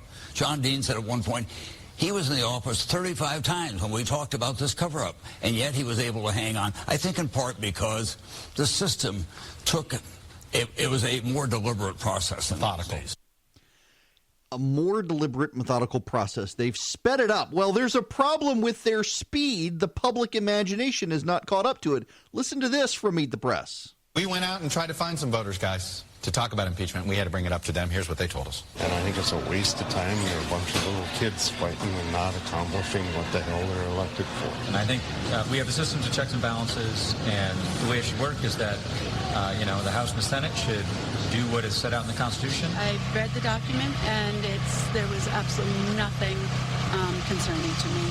One president to another was absolutely appropriate. Helene, these were in the early states. Yeah, they are. Yes, they are. They're having to go out and bring it up to the voters for the voters to care about it. It's not just them, though. Listen to this from CNN. Now, Wisconsin Democrats say they knocked on more than 50,000 doors just this weekend. That is double the number that Trump won the state of Wisconsin by in 2016. And here's some instant polling for you, Jake. I asked the party just now, did anyone bring up impeachment? And they said, no, it is not something that Democrats are bringing up organically. In Wisconsin, they've knocked on more doors than Donald Trump, than votes that Donald Trump won in Wisconsin, and the Democrats are not even the Democratic voters, the ones they're doing this for, they're not even bringing up impeachment. When you've got Democrats admitting that they're not bringing up impeachment, it's really striking the problems that they're having. It's not only that. Listen to this. This is Aaron Elmore talking on CNBC about this data point that's gone overlooked by Democrats. One thing for the president, you would say, and we saw in the polling, I think the New York Times Siena College polling today, is that he does poll much better in these key battleground states. He does. Than he does nationally. And you know what else is interesting? I was looking at who women are donating their money to. Yeah. Of all the male candidates, 46% for Trump, 40% for Biden, and in the 30s for Buttigieg. Donald Trump, 46% of the money women are giving to male candidates is going to Donald Trump. He's getting more money than Joe Biden or Bernie Sanders or Pete Buttigieg. Donald Trump is getting more money than from women. And the polls suggest that women don't like Donald Trump. And yet they're writing him checks, writing more checks than they are to the Democrats. It's actually pretty interesting.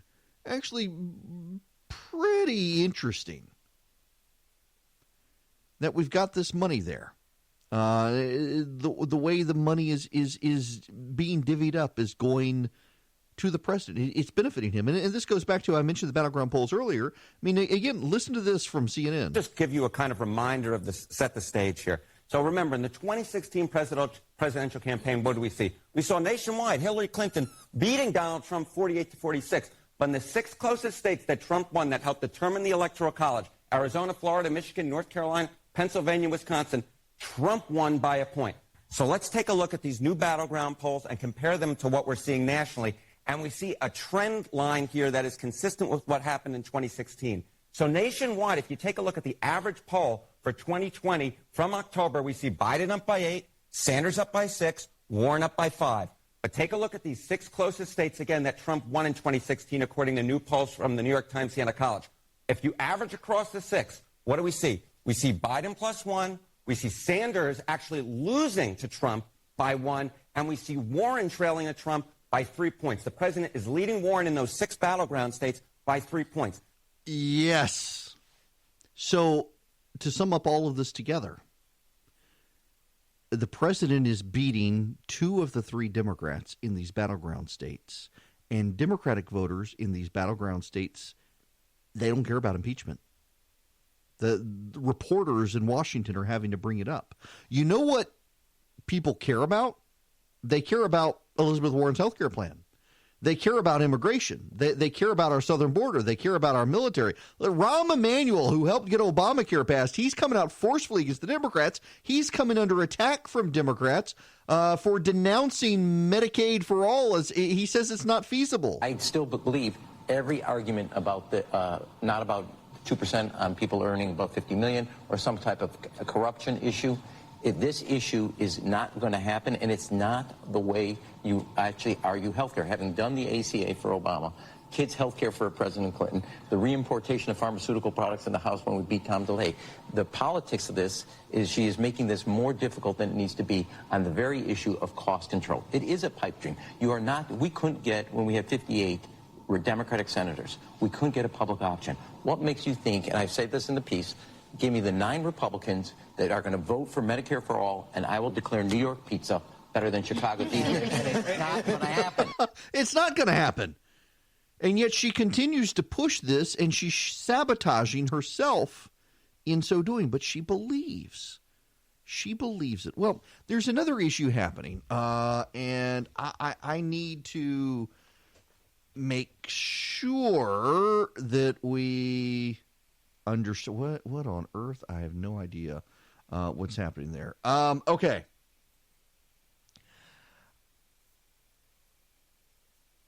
I need to discuss. And I'm sorry. I'm seeing texts from my team who they're upset with my past monologue.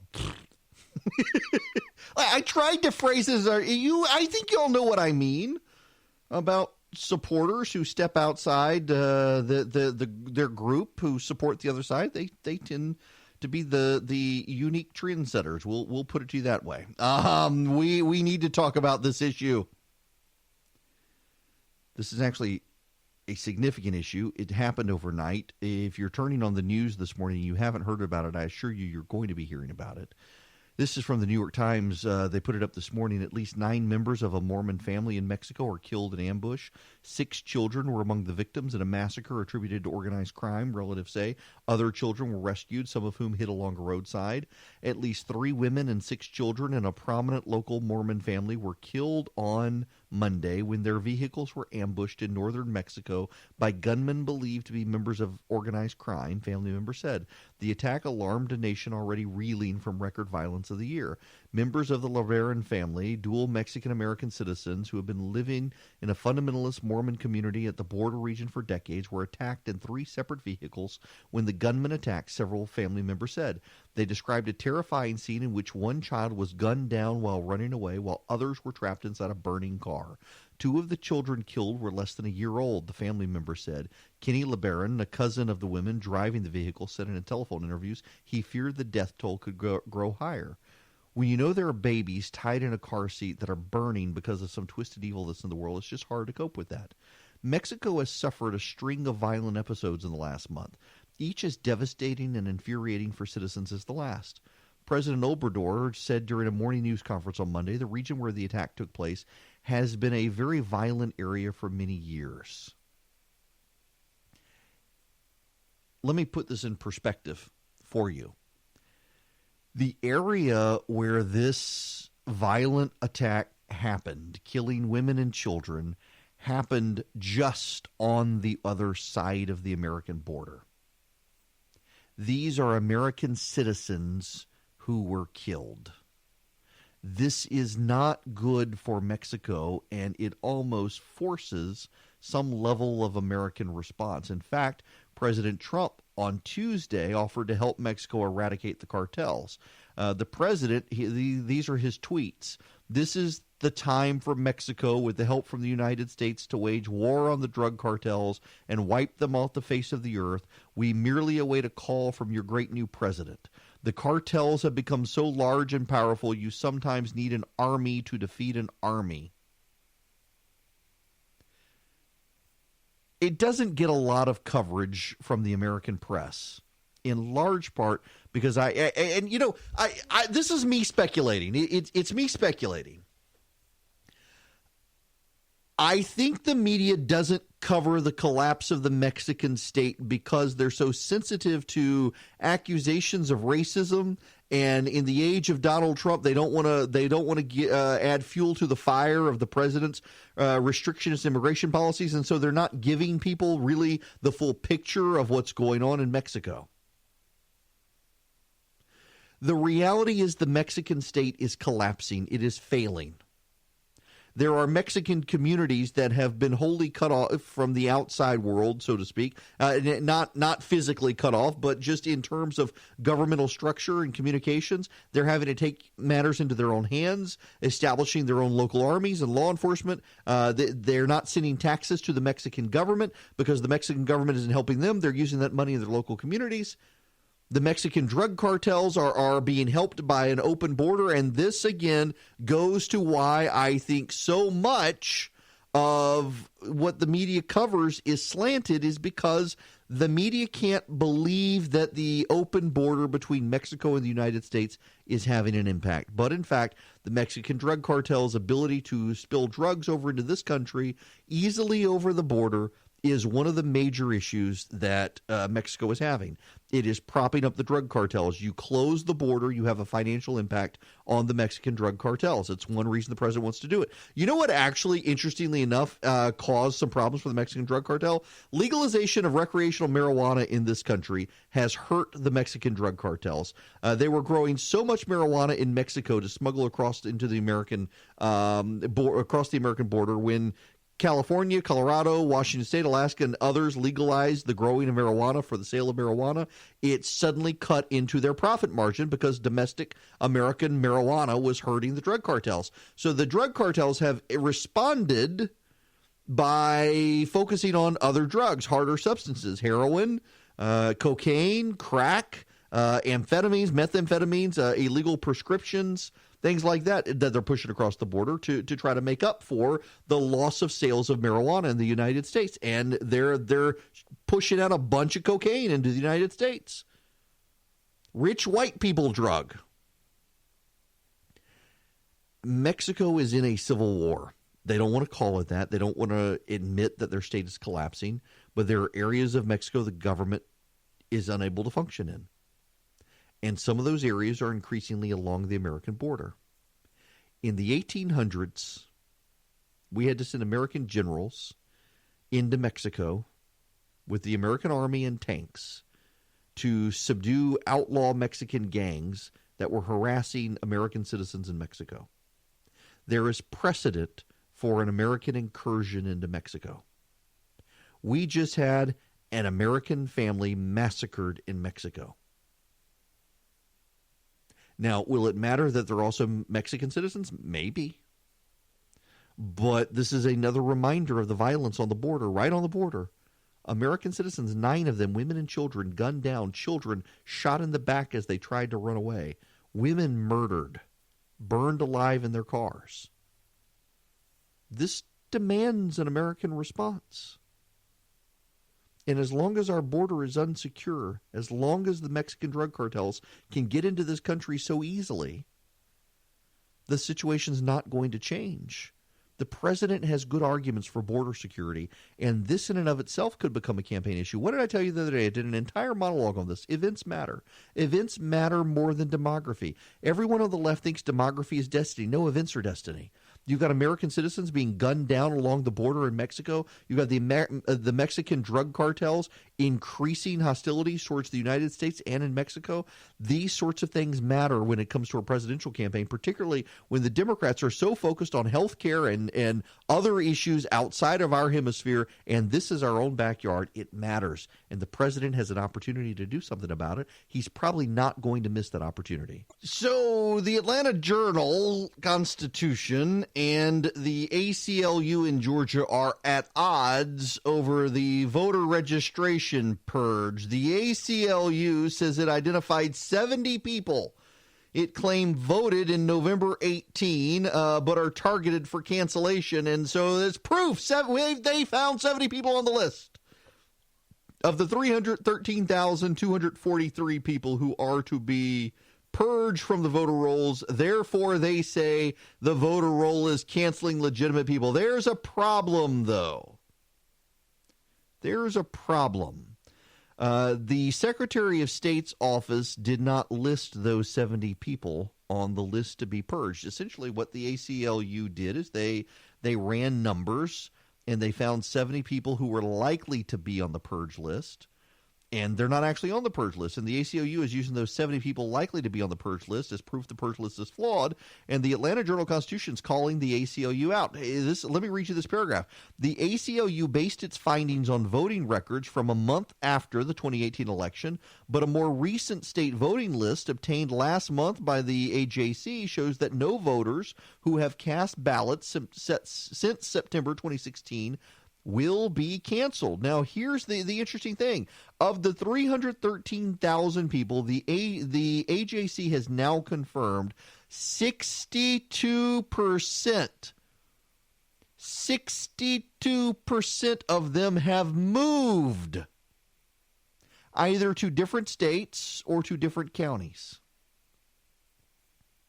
In other words, to the AJC, there are only 120,561 registrations set for cancellation that are matched to voters who haven't cast a ballot since the spring of 2012 or before, who appear not to have moved. So we're talking 120,561 people whose ballots could be canceled, whose voter registration will be canceled, and they haven't voted since at least the primaries of 2012.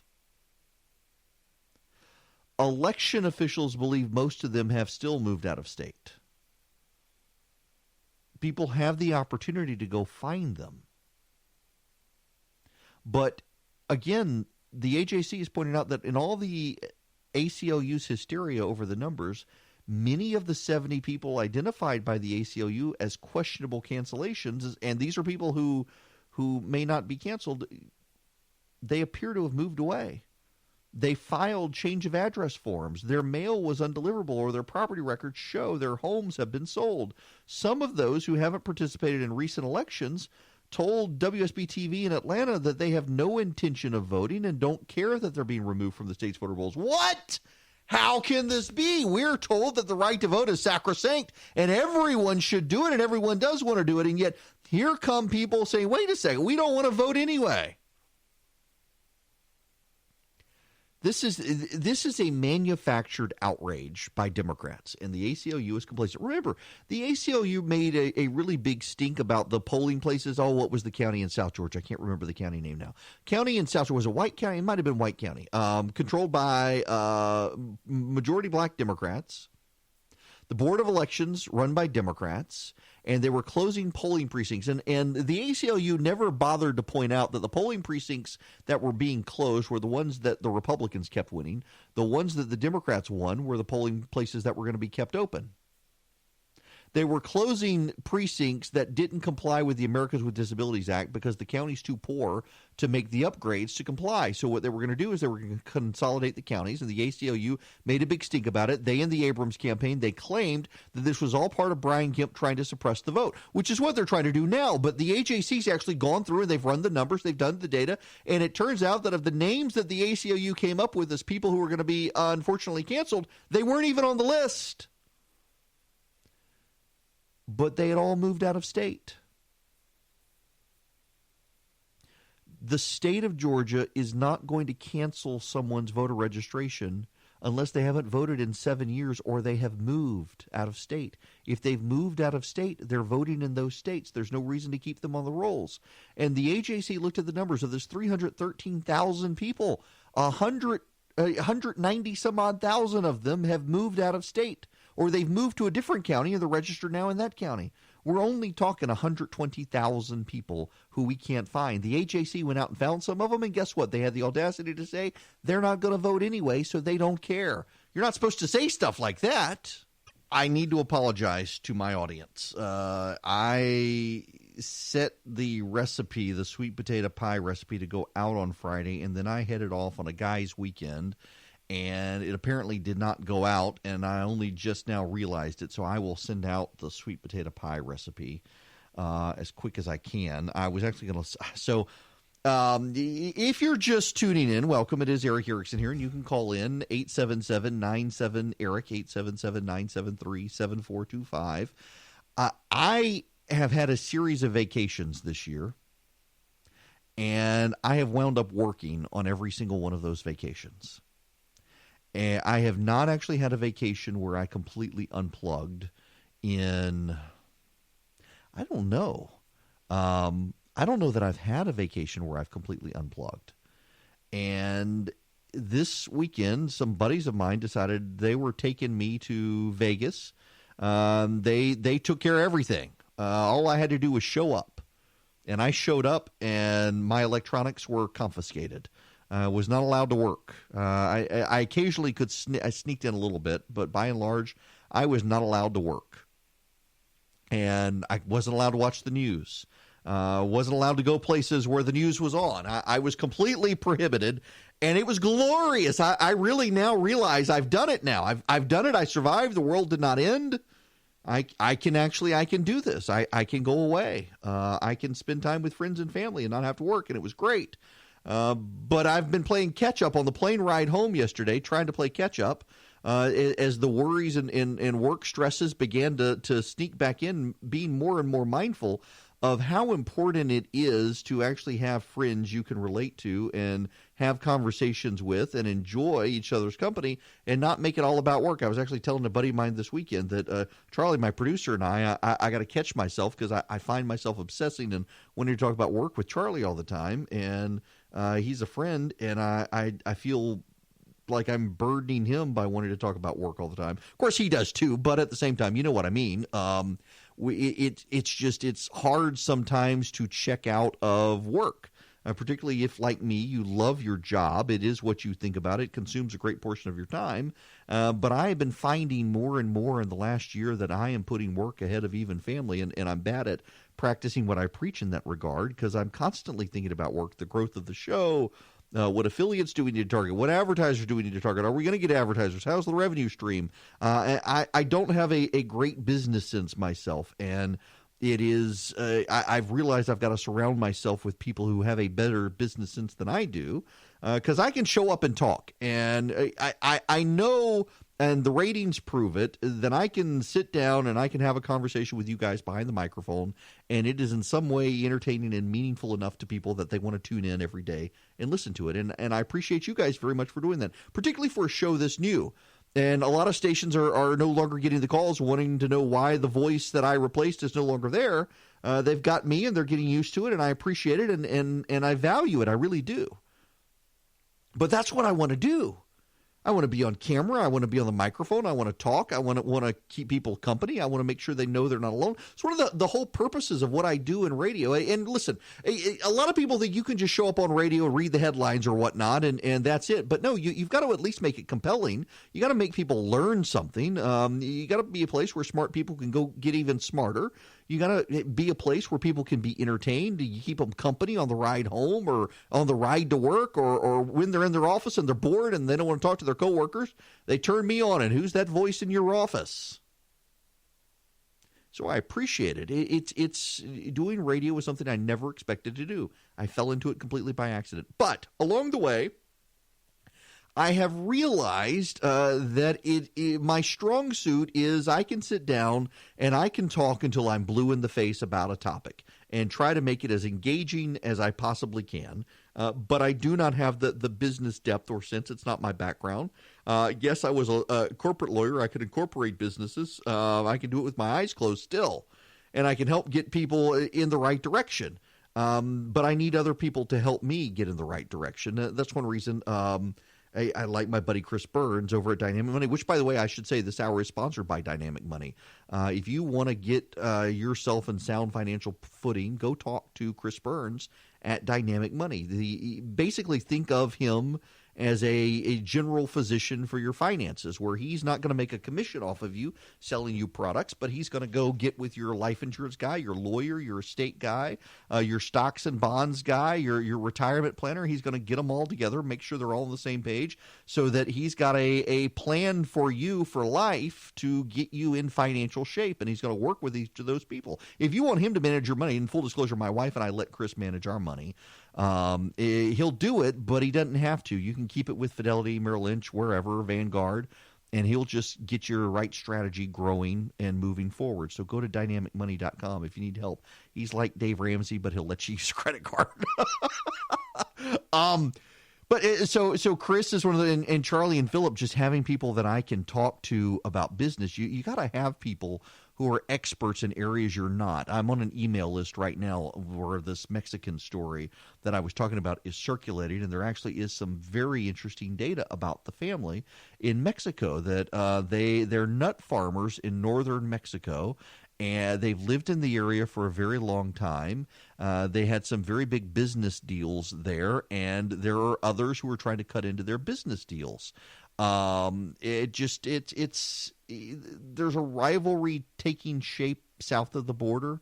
There's gang violence south of the border, and it seems that the American media has a hard time figuring out how they're going to deal with it because they don't want to play into Donald Trump's hands because they're so against the president's immigration plans. it's difficult to get the truth out of what's happening in Mexico, because I think if people understood what was happening in Mexico, they would be more concerned and more willing to agree with the president that the border needs to be secured. And so the media is essentially trying to downplay stories in Mexico of violence in order to avoid the president's immigration plans getting traction, and that's something we should all be concerned about. Now, I need to circle back to the issue of Aaron Calvin and cancel culture. Aaron Calvin is the reporter who worked for the Des Moines Register. And Aaron Calvin did a profile of who he calls local celebrity Carson King. And it cost him his job. Carson King is the 20-something who stood up on ESPN and held up a sign saying, "Send me beer money," and had his Venmo number, where people could send him a text and he could get beer money. And he got over $1 million from people by holding up that sign. And he decided to partner with the local children's hospital. And in partnering with the local children's hospital, he would give them money. Anheuser-Busch partnered with him. They were going to make even more money. They were going to put his name on cans. And then Aaron Calvin showed up. Let me read you a little bit of Aaron Calvin, who wrote the profile of Carson King. When King announced that his fundraiser had crossed the $1 million mark, I decided to write a longer profile of him. I drove out to his home in a suburb of Des Moines. I'd been talking with King via Facebook Messenger, but this was my first time meeting him in person. He was humble and struck me as a genuinely kind and well-meaning person. As I began writing, an editor requested that I run a background check on King. This is standard practice at the Register, as it is for many newspapers, when reporting on public figures. I looked at King's court records as well as his public social media, and I found a few racist jokes he tweeted in high school.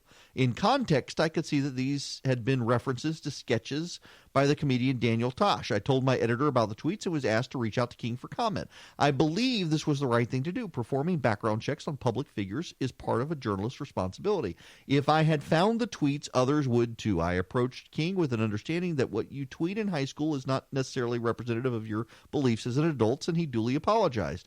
I included a brief mention of the offensive tweets in King's apology toward the end of my profile. It was a small moment placed in context at the end of a positive story. The tweets were part of a narrative of growth, maturity, and compassion, not an accusation. Gotcha moment.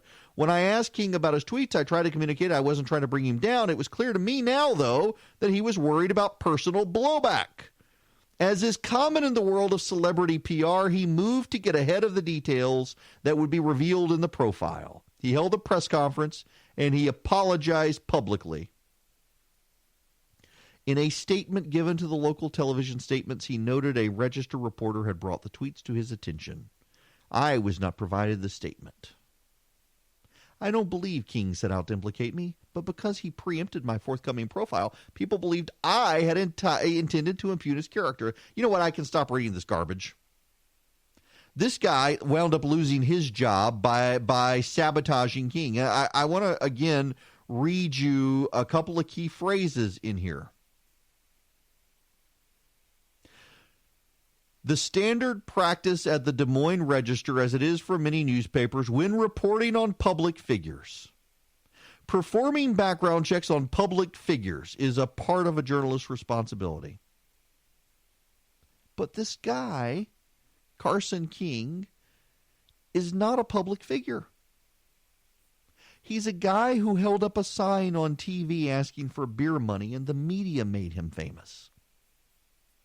And this time and time again is what the media does. It builds people up, it makes them famous, and then it seeks to destroy them. And this guy can't seem to understand that he played a role in it. He doesn't think it's his fault. But not only that, he doesn't want to still acknowledge that cancel culture exists. In fact, he says he was fired. He wasn't canceled, he was fired. But that's the whole point of it. Maybe he takes it too literally, the word canceled, that, well, I'm not canceled, I'm still here. No, kid, you're canceled.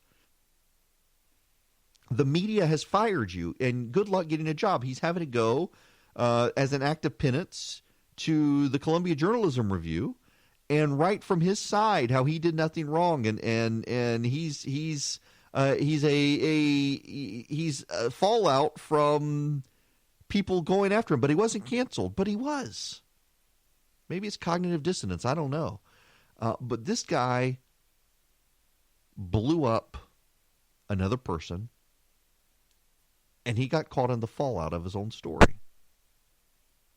What's so interesting is that, one, he can't recognize that the person he covered wasn't a public figure. This guy's job, Aaron Calvin at the Des Moines Register, he's the guy who got who sabotaged Carson King, the kid who got $1 million in beer money by holding up a sign on ESPN and donated it to a hospital.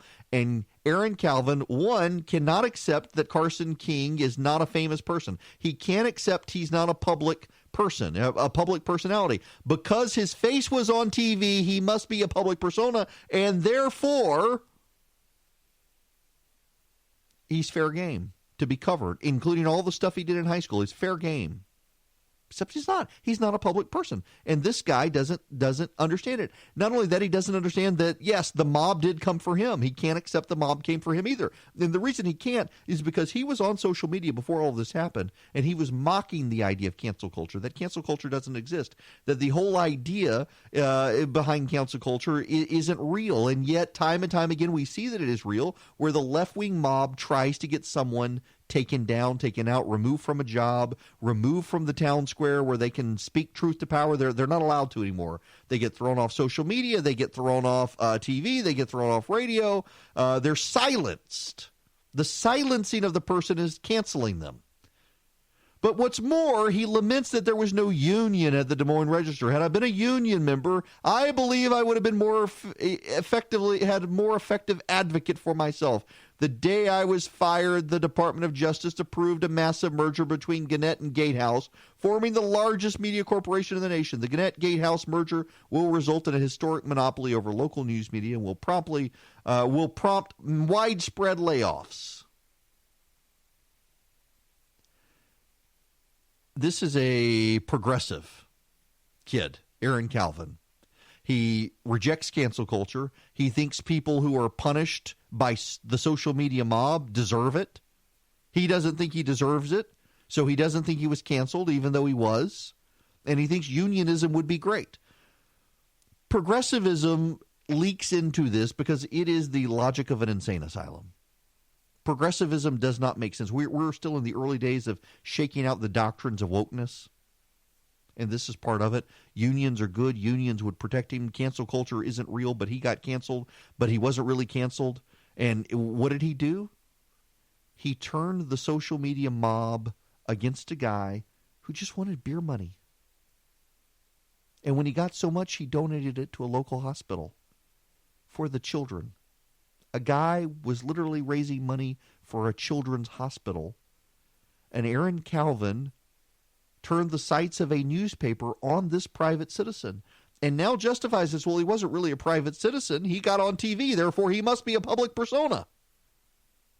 So I guess that, by Aaron Calvin's logic, anyone who appears on the nightly news has the right to a media rectal exam. Because, hey, they're a public figure now. They've been on TV. That isn't a standard anyone should uphold. And the fact that this kid justifies his work in that way suggests we're still going to have a long way for the media to go before it begins to recover its own credibility, because the media has lost its credibility over stuff like this, over reporters like this. The media has real biases. The media has real problems. And it affects their coverage of Mexico. It affects their coverage of the president. It affects their coverage of private citizens who just happen to get a little bit of spotlight. They go after the sports star in college who did something dumb on Twitter when they were 15 years old to try to ruin their career. In the name of, well, they're famous now. This is what we do to famous people. The media continues to affirm the idea that it loves to build people up only to tear them down. And now it's beginning to tear the media down. And honestly, I'm kind of glad.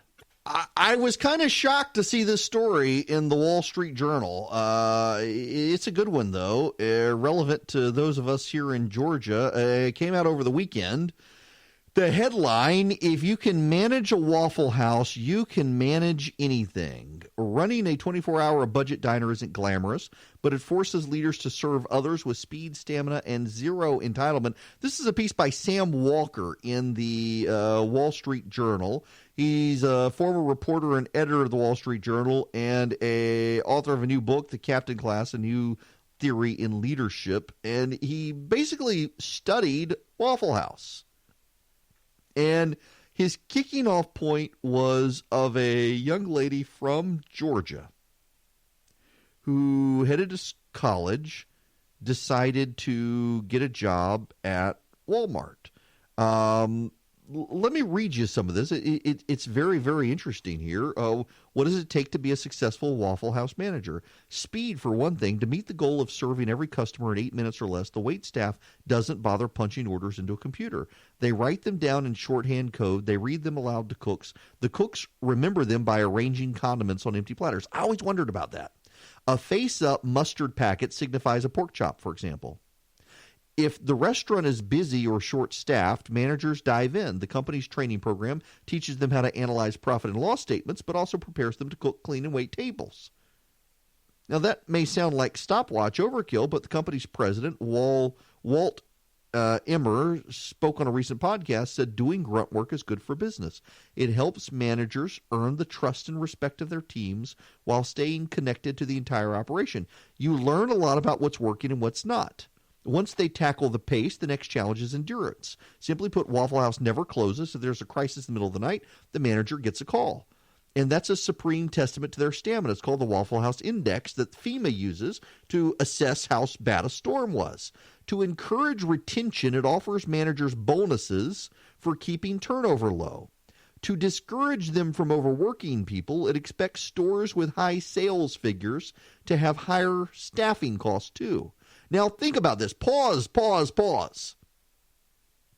Walmart tries to keep its employee costs low, so minimal employee hours, lots of part-time people, generate big sales with lots of part-time people, and Walmart does it, or Waffle House does it exactly the opposite.